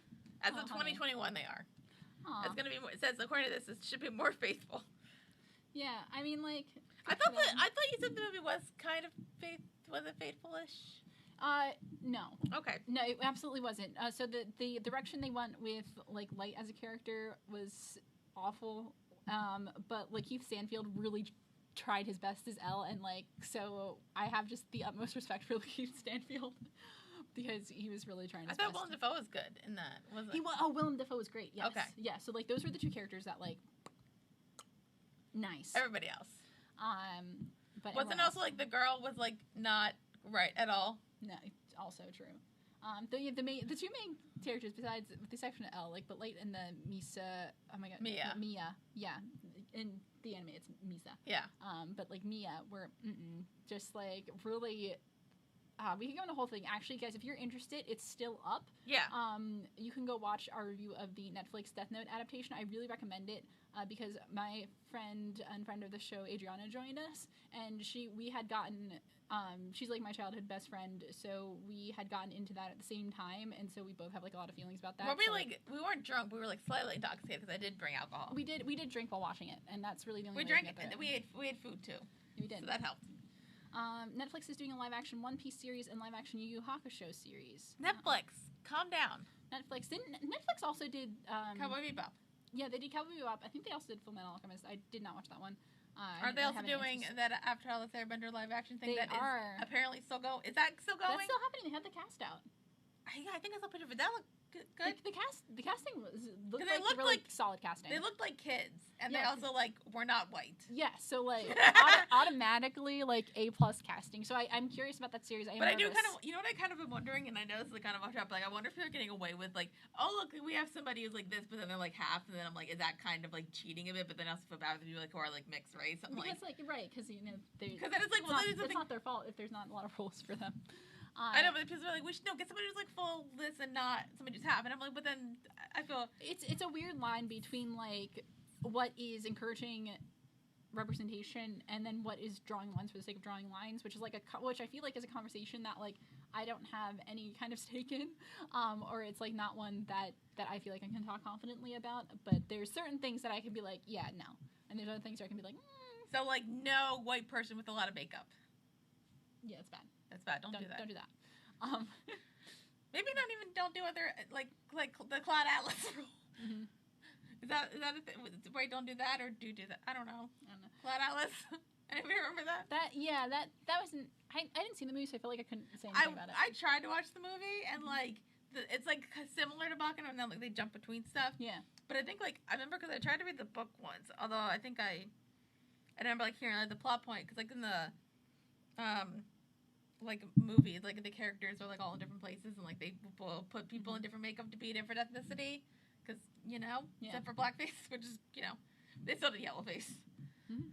But I think in the book the idea is that like it's just one character and they are like a different person each time. So like you're following the lead person, like maybe like this one they're a white guy, the next one they're like a black lady, and then it's like that. Yeah. And they didn't do that in the movie. Mm. Also, they are like some other people different ethnicities in whiteface, and like it didn't. Yeah, it's a weird choice, especially when you're adapting something like that. So like, I just prefer to stay away from that. And I know someone else can make that decision. Not us. So Zom says they did an FMA live action movie. Yes, I'm aware of that. They compressed 64 episodes of a show into a single 2-hour movie, which like, how? There's so much going on. Wait, were there people in that movie? Like, was it like then left it open for a sequel. Oh, okay. I don't think they're gonna make that. Did they make a live? There was a live action for Fullmetal Alchemist, yeah. I didn't watch it. Are there like is it like was it like American or? No, I think it was Japanese. Oh, okay. And everyone was like so this is gonna like disclaimer, might say something bad here. But everyone was so excited because like they're like, oh yes, like it's an Asian show, like, and they're casting Asian actors. That's great. And I'm like, it's a show with a Western setting though. So like, and they are characters who are like, their characters who are Asian, there's characters who are not, which is the whole thing versus, oh my god, I'm forgetting the name of the countries in FMA. It's gonna be so long. But there's like different countries and like each have like different nationalities. So like that was, sometimes I'm like, maybe you're missing the point. But like, again, not my thing. I didn't engage. I prefer not to engage, so I'm just gonna like piece out of that conversation. Apparently, before they created Death Note movie, they had to decide whether to make it a musical or a musical in the States. And actually, there's a workshop. I think I told you about that. That I found a Death Note musical. You found the musical and online. I think like because it was by the guy. I think the music. Hold on. I think you sent me one of the songs, and I've heard the music is good. Like, the music is good, so I've heard. So yeah, but I think it's by the guy who like I don't act like his hold on. Why that's the thing. Yeah, Frank Wildhorn, who's like I like all of his music, but the shows aren't very good. Like he did the Jekyll and Hyde musical, okay, which is like not the greatest show, but like the songs are very good. Yeah. And then he made a Dracula musical based off the Francis Ford Coppola movie. Oh, okay. Which like, Yeah. And then he did the Bonnie and Clyde musical, which is, I've watched a filmed on YouTube version, and it's also like not good. Oh wait, 2020. Oh wait, it's 2022, not 2021. I was like productions 2021. There's one in Moscow. That sounds like fun. Oh, none of these are in America. What a shame. No, but I think that because like the Frank Wildhorn, I think is American or Canadian. I was gonna say because the music's in the concept album. I think the music's in English. I believe. No, there's a U.S. workshop. That's what's the first U.S. thing. workshop. Yeah. Okay, that's so interesting.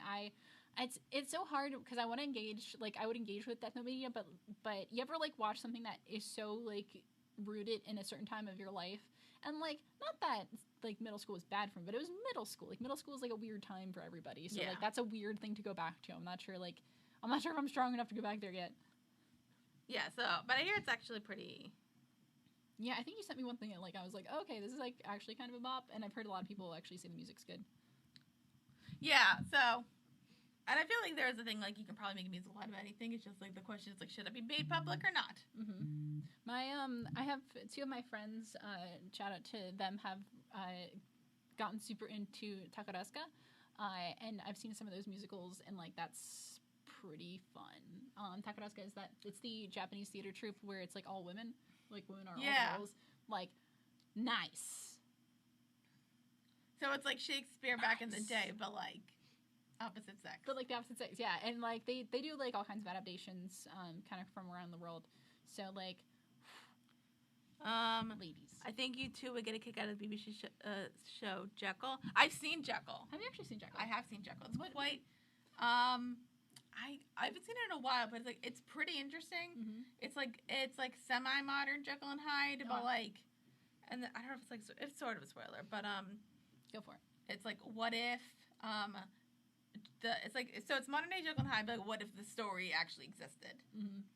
Okay. So it's like that. It's been a while since like I've seen it, but I remember like one of my favorite lines because like one of the characters, because the Stephen Moffat show, who like I don't know if he still like. I mean, I think like people didn't like him when he was writing Doctor Who, and then he stopped, and people are now like okay with him now. Yeah, I'm back and forth. I think it's back and forth. I have thoughts, but like I understand anyway. But I think that one, because he also did like a sitcom Coupling, which I really liked, and one of the characters in that was in Jekyll, and there was like this because she plays Jekyll's wife, and there's just like this like one funny bit where they're sort of separated because at this point like he kind of realizes he's like a Jekyll and Hyde type thing, so it's like maybe don't be around the wife and kids when you're in that Jekyll and Hyde mode, and then she just comes in and is like talking, and then she did like one of the lines I really like, she just says like fancy a fuck. Oh, that's a good line. That's kind of funny. But it's like it's weird, but it's fun. And also it's James Nesbitt who plays the characters, and it's like they don't like change a lot of like his like look when he switches over, but like it's like enough, and then the character's like enough so that like you kind of get into it. Right, it's more about like the acting of the character. Yeah. Nice. I own Jekyll on DVD. I don't, because I don't think they make it in America. Maybe they did. Well, I think Tom, you're in not nearby, but like America. He's in the United States. Yeah. So maybe one day. I know it was on Netflix for a while, so I watched it there, but now it's not. Mm-hmm. So also says Hawkeye's English voice actress was also the voice of Ash from Pokemon for a while. Oh. I know what Pokemon is. That's another thing. I just like anime's either like the adult stuff's like magic and sci-fi, and then there's like Pokemon. Right, like kid stuff. Yeah, right, and like it's all anime, but like I feel like it's a little different now because I feel like those lines it's not as separated as it was, because it used to be like, oh, there's anime that you can like access, like more widely, and that was like your Saturday morning cartoons was like everyone, or like your like a Toonami Adult Swim, which is like slightly less, and then it was like everything else which was on the internet, which is only for weird people who spend all their time on the internet. And now it's like so much of it is available on like streaming services and stuff, where like it's not. HBO Max is a good like collection. Yeah, a lot of streaming services have a lot of good. Sam says he's in Virginia. Virginia.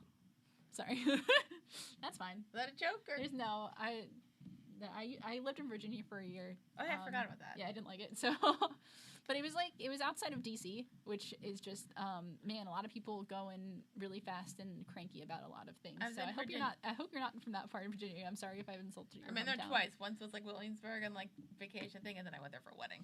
Oh no, yes, no, I lived there for a minute, but a lot of miserable people there a year. So minute year. Yeah, it's basically the same thing. 525,000. Sorry. No. 600 minutes. There we go. So that's my life. That is your life. So BACCANO. Yeah, I was like, we went on like a real long thing there. We're supposed to talk about anime, which I feel like it was kind of. They were talking about like subs, like and adaptations and everything. So yes, what else is there to talk about BACCANO? Is there any like any other kind of serious thoughts that we've said, like, oh well? I feel like maybe like if I go back like in like 5 years, am I gonna like this? I guess like I kind of like wonder. Because, like, for me, I don't know, like, why. Like, I feel like I just get more connected to, like, live action versus, like, animation, like, in general. Yeah. Like, some stuff I feel like is, like, different. Like, I think the stuff, like, you've shown me with the exception of this, I've kind of gotten, like, really connected to. Like, Gravity Falls is, like, a big thing. Like, I didn't think I was going to get connected to it as much as I did. And then, like, Legend of Korra, like, I enjoyed, but I also watched Avatar: The Last Airbender and, like, really like that. Yeah. So, Sam says, right now I'm dealing with Virginia winter. I mean, we're dealing with...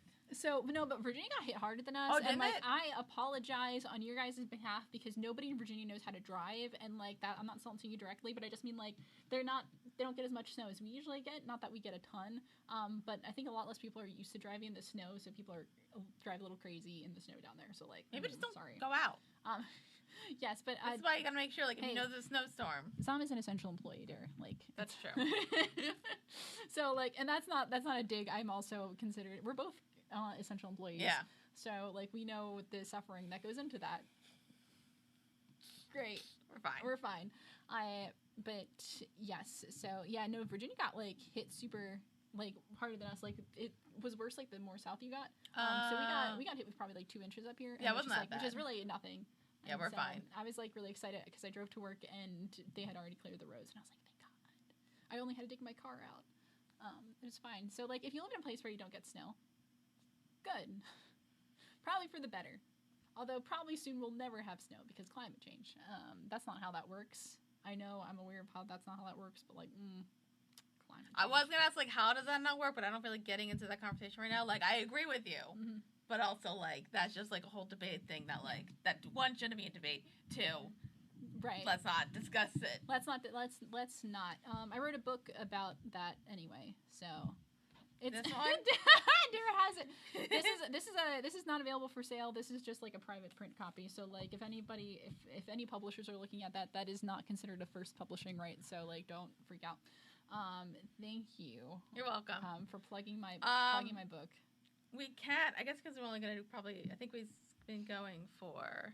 Been like an hour and a half now. Yeah. So if you want, I don't know if I have any other like final thoughts on like BACCANO, which is just kind of like. I think like for the most, I don't know if like you thought I liked it more than you thought I would, but like I still didn't love it.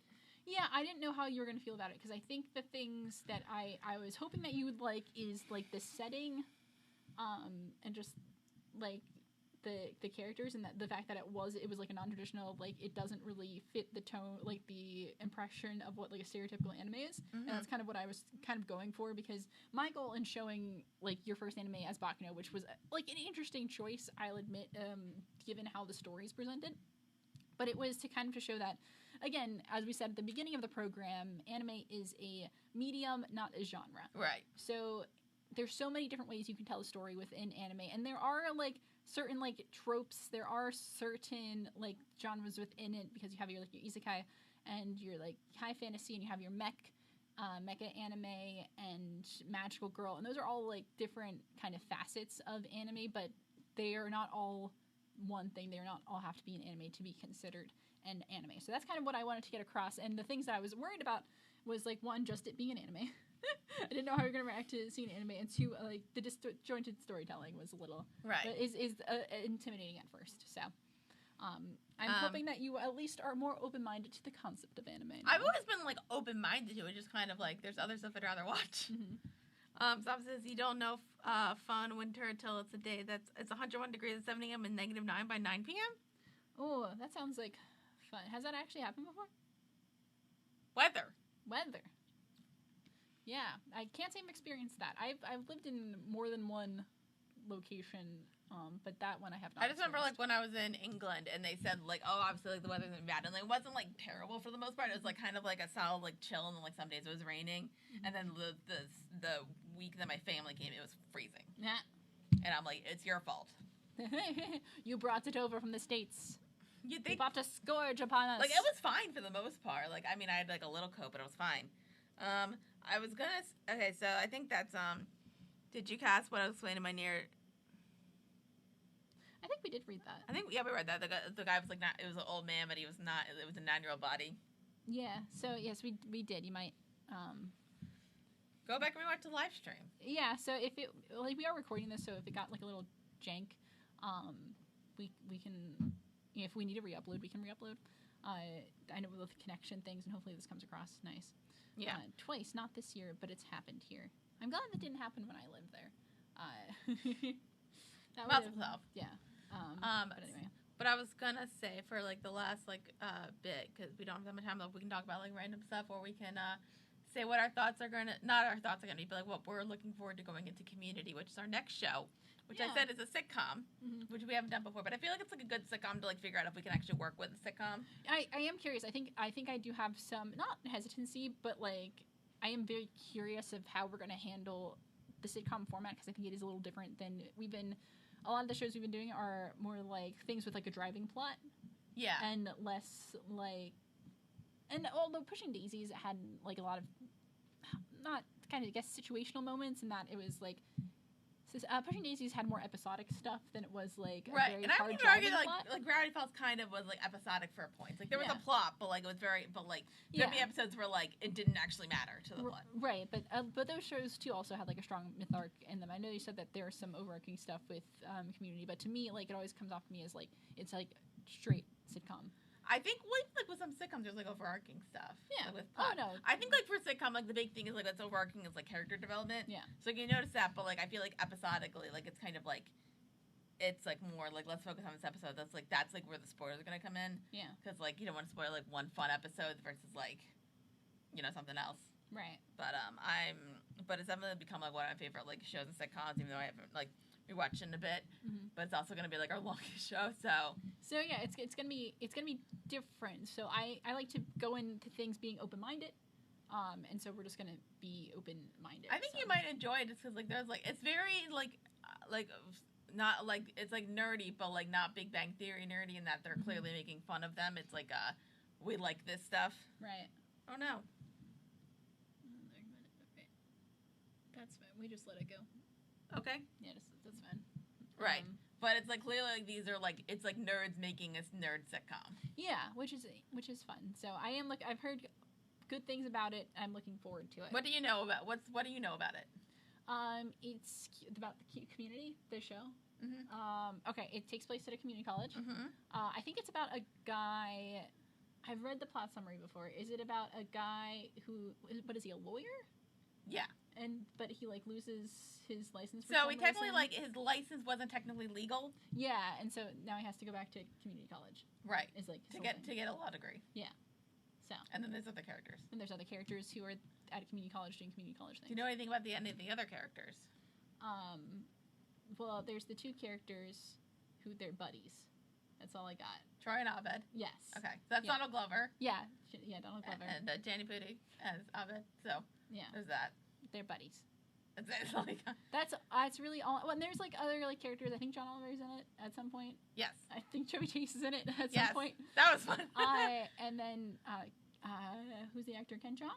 Yes. Yeah, he's in it. And there's like I know like the actors in it, but I really don't know much, and I kind of like when I don't know a lot going into it.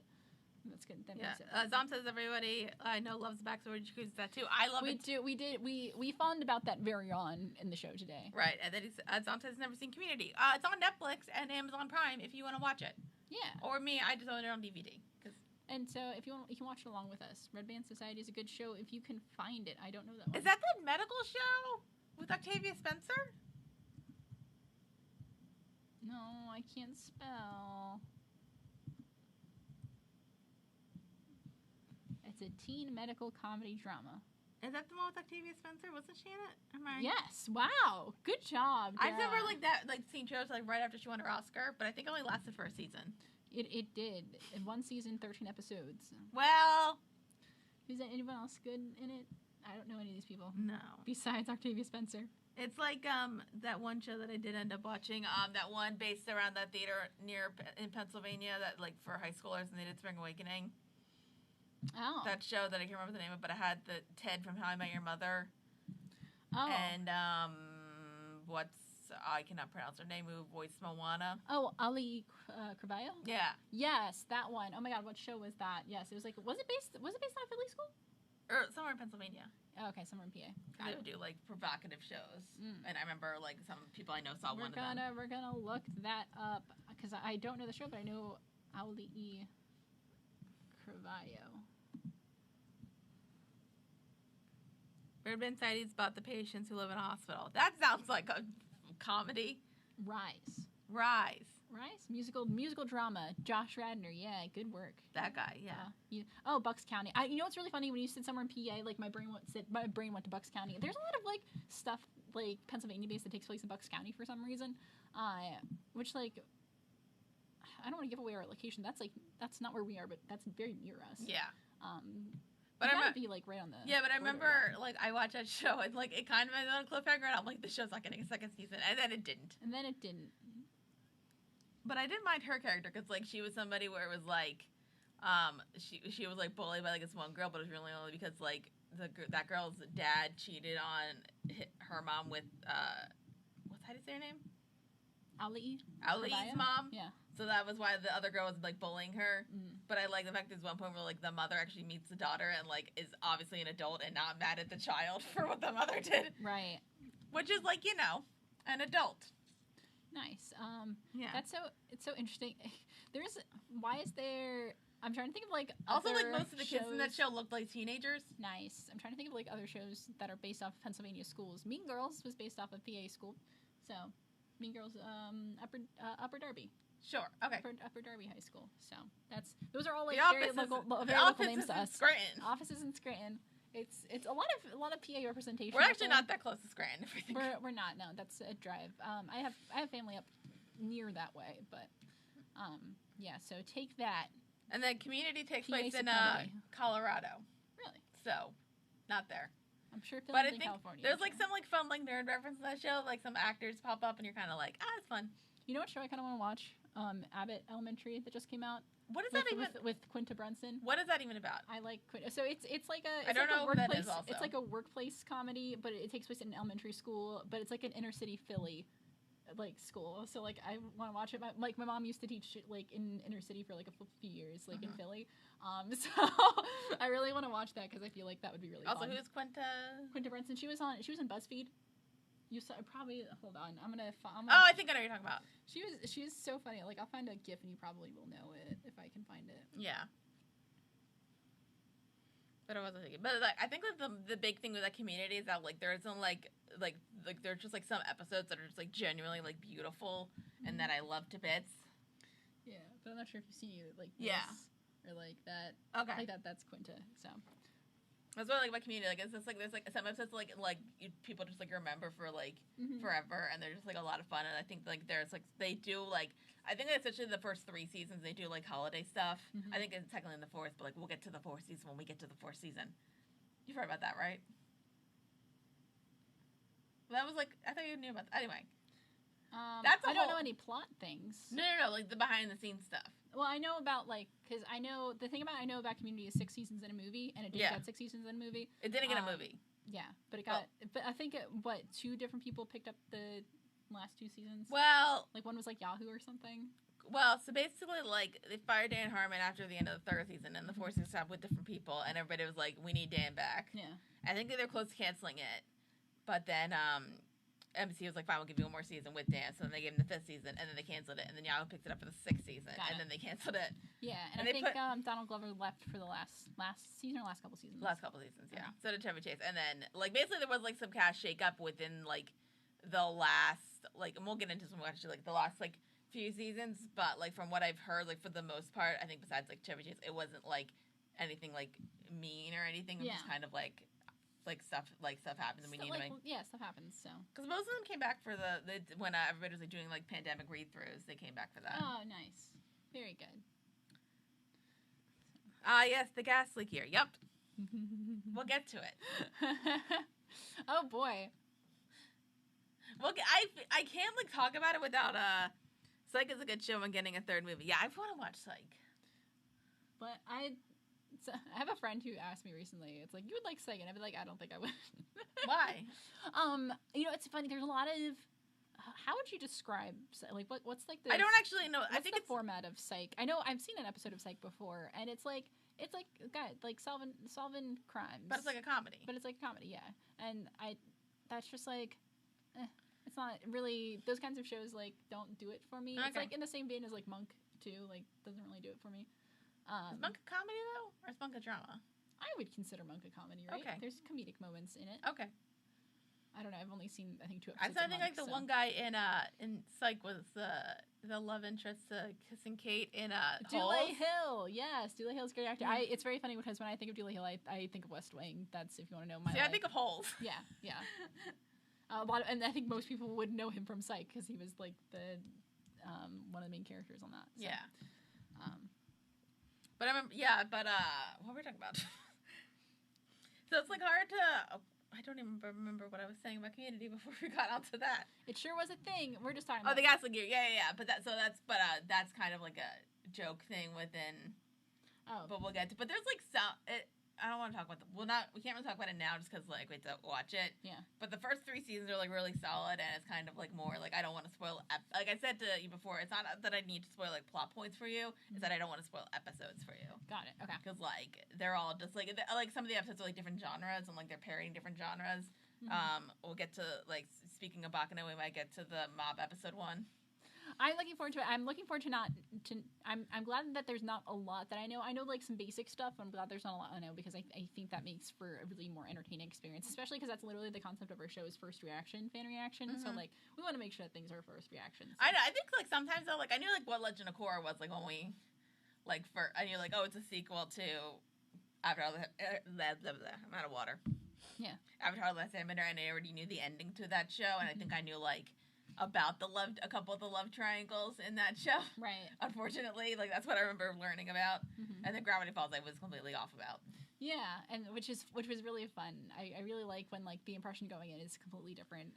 It can be a little intimidating, but it's fun. Tom says this comedy detective show, it's pretty decent. Homicide: Life on the Streets was a good show I grew up on. I mean, I'm watching Law and Order SVU now. Yeah.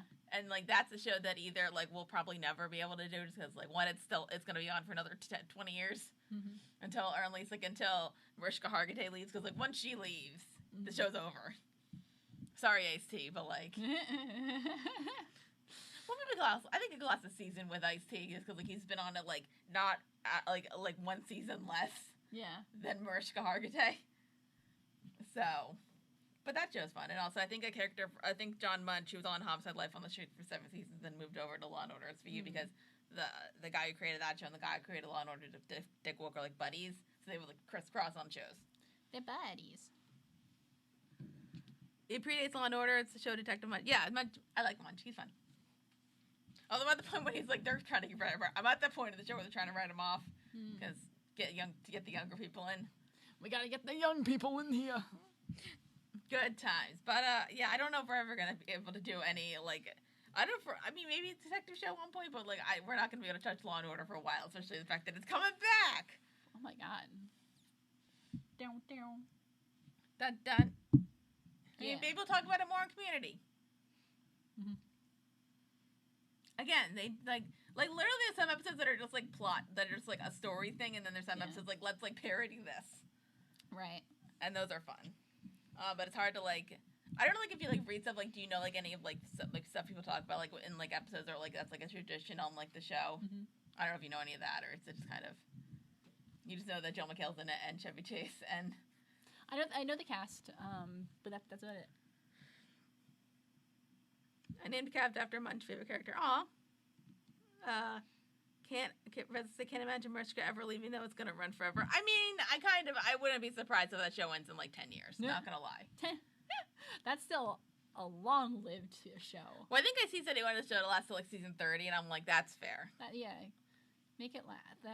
Oh man, somehow Supernatural got to 15 seasons though, so that was crazy. Was it? I stopped watching after 8. Couldn't do it anymore. I can't imagine even watching for that much longer. But I feel like that's like a storyline that kind of lasted for 15 years versus like a show that's like kind of like episodic-ish. They just need to ship Stabler and Benson already. It's been 20 years. We're not talking about Law and Order. Everyone's talking about Law and Order except me. I have no idea what's going on. Listen, like my thing is like they can either stay friends or they can get together. It's like a whole thing. Because then it also like involves, because like he was gone for a while and then he came back for a spin-off show. So it's like, and it's like a whole thing. Whole thing. Because there's like. Speaking of, what's gonna be the last? Robin Williams was on Homicide at one point. He was also on an episode of Law and Order SVU, and he ended up defending himself because he was the bad guy. It was like based off. I think it was an episode based off of that thing with somebody that called McDonald's and was like, "Hey, this person's stealing stuff. You need to like strip them." Do you know that story? No. Okay, well, that's the story where like a police like called not a police, but like a guy called a McDonald's saying like, "Hey, one of your employees is like stealing, so you need to like and like basically told him what to do and said they was a police officer and like basically like forced this person to like strip them and like assault them essentially, but then they realized it was like a prank, so they put this woman so bad. Oh my god. So they made a Robin Williams character, and then he ends up like winning this whole thing because he's Robin Williams and charming. That's true. I got us all to Law and Order right now. We got a lot like a L&O tangent. I don't know if people call it that. They do. Do they? Well, it kind of depends on where you are. I still can't find the original like on anywhere except for like I found the full series on DVD, but I haven't bought it yet. Hey guys, what's gonna be the next like long running show that feels like it's going on forever that's gonna end next? Like who's going? Grey's Anatomy? That's what I was gonna say. I was gonna say Grey's Anatomy. My friend was talking about it. I don't watch the show, but like I feel like that's gonna end soon. Like that's gotta end soon, right? I think they're planning on ending it, but then COVID happened. Yeah. I think there's an episode where like because the character got Meredith Grey got COVID and like they brought back a bunch of characters. Yeah. So people thought that was gonna be the end, and then just kept going. Yeah. So. Talking about Law and Order now. Take over time. Dun dun. Dun. Very good. Thank you. Dun.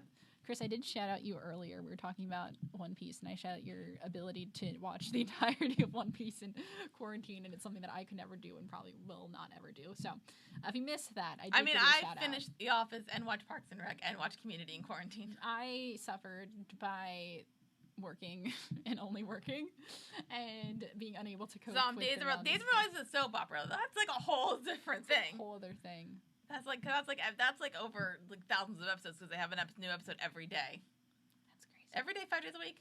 Something like that. My mom used to be into Guiding Light. My mom still watches General Hospital. Oh my god, is that still a thing? What? Is that still a thing? Yeah. Why? You can start whenever. You just start at a point and figure it out, and I'm like, okay. I can't do it. I don't have the. I was about to say I thought David was ended, but I think All My Children ended. Watch Brooklyn Nine-Nine next. Oh man, I want to watch that though because I also just finished New Girl. That was fun. I hear people. That was like a quarantine thing binge that people really enjoyed was New Girl. A lot of people have gotten on the New Girl train. It's actually genuinely like hilarious. I hear really good things about it. Yeah, but I was like debating like I might finish up start Brooklyn Nine-Nine and finish that. I think because like I was gonna start that, but I think I was like sick of comedy, so then I started Law and Order SVU, which is not a comedy drama. But I'll start that and then I'll watch The Good Place because that'll.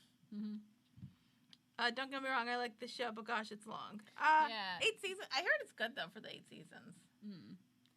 or Days of Our Lives. I don't know. One of them's. I'm assuming you're talking about Days of Our Lives, but I don't. That's a soap opera, which again, whole other thing, which we'll never do. It's. Because I feel like I would want to start from the beginning. Although, like, granted, like, we're not. I mean, like, whenever we do Doctor Who, we're not going to start that at the very, very beginning because that's the 60s. Oh man, and that's a lot. And I think some of those episodes are like lost for all time, right? Yeah, I think they found a couple, and then they found like drawings from them, so they were able to or audio, so they were able to piece it together. Mm. Plus, then they go into like all like the audio dramas and like the books and. Oh my god, there's certain franchises that I can't get into because I know if I do, I want to consume all the media. Right.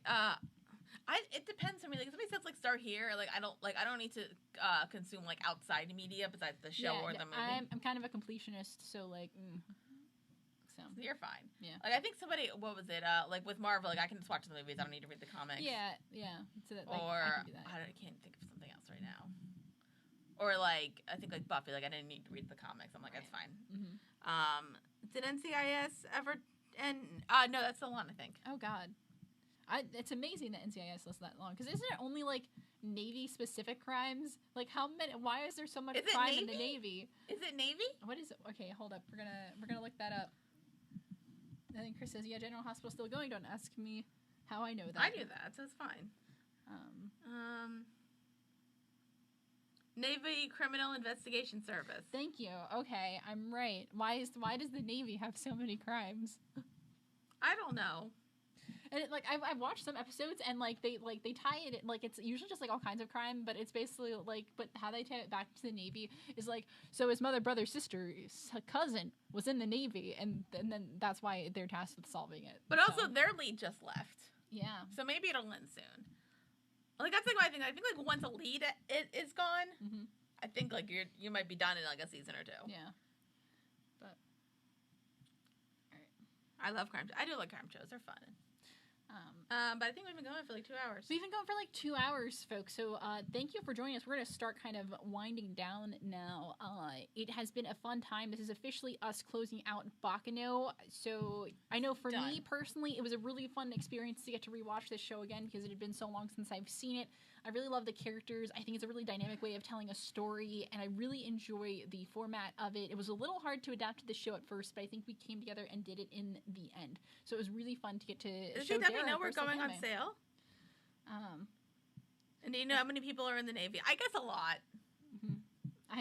It's 7? I don't know.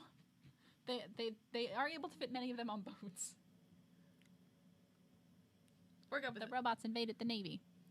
So, Derry, yes. Any final thoughts, or just give a summary of your BACCANO thoughts before we end forever? I think I liked it more than I thought I would, but I still didn't. Like, from, like, especially with the pilot, I was kind of like, I don't know. Yeah. And by the end, I'm kind of like, okay. Mm-hmm. So.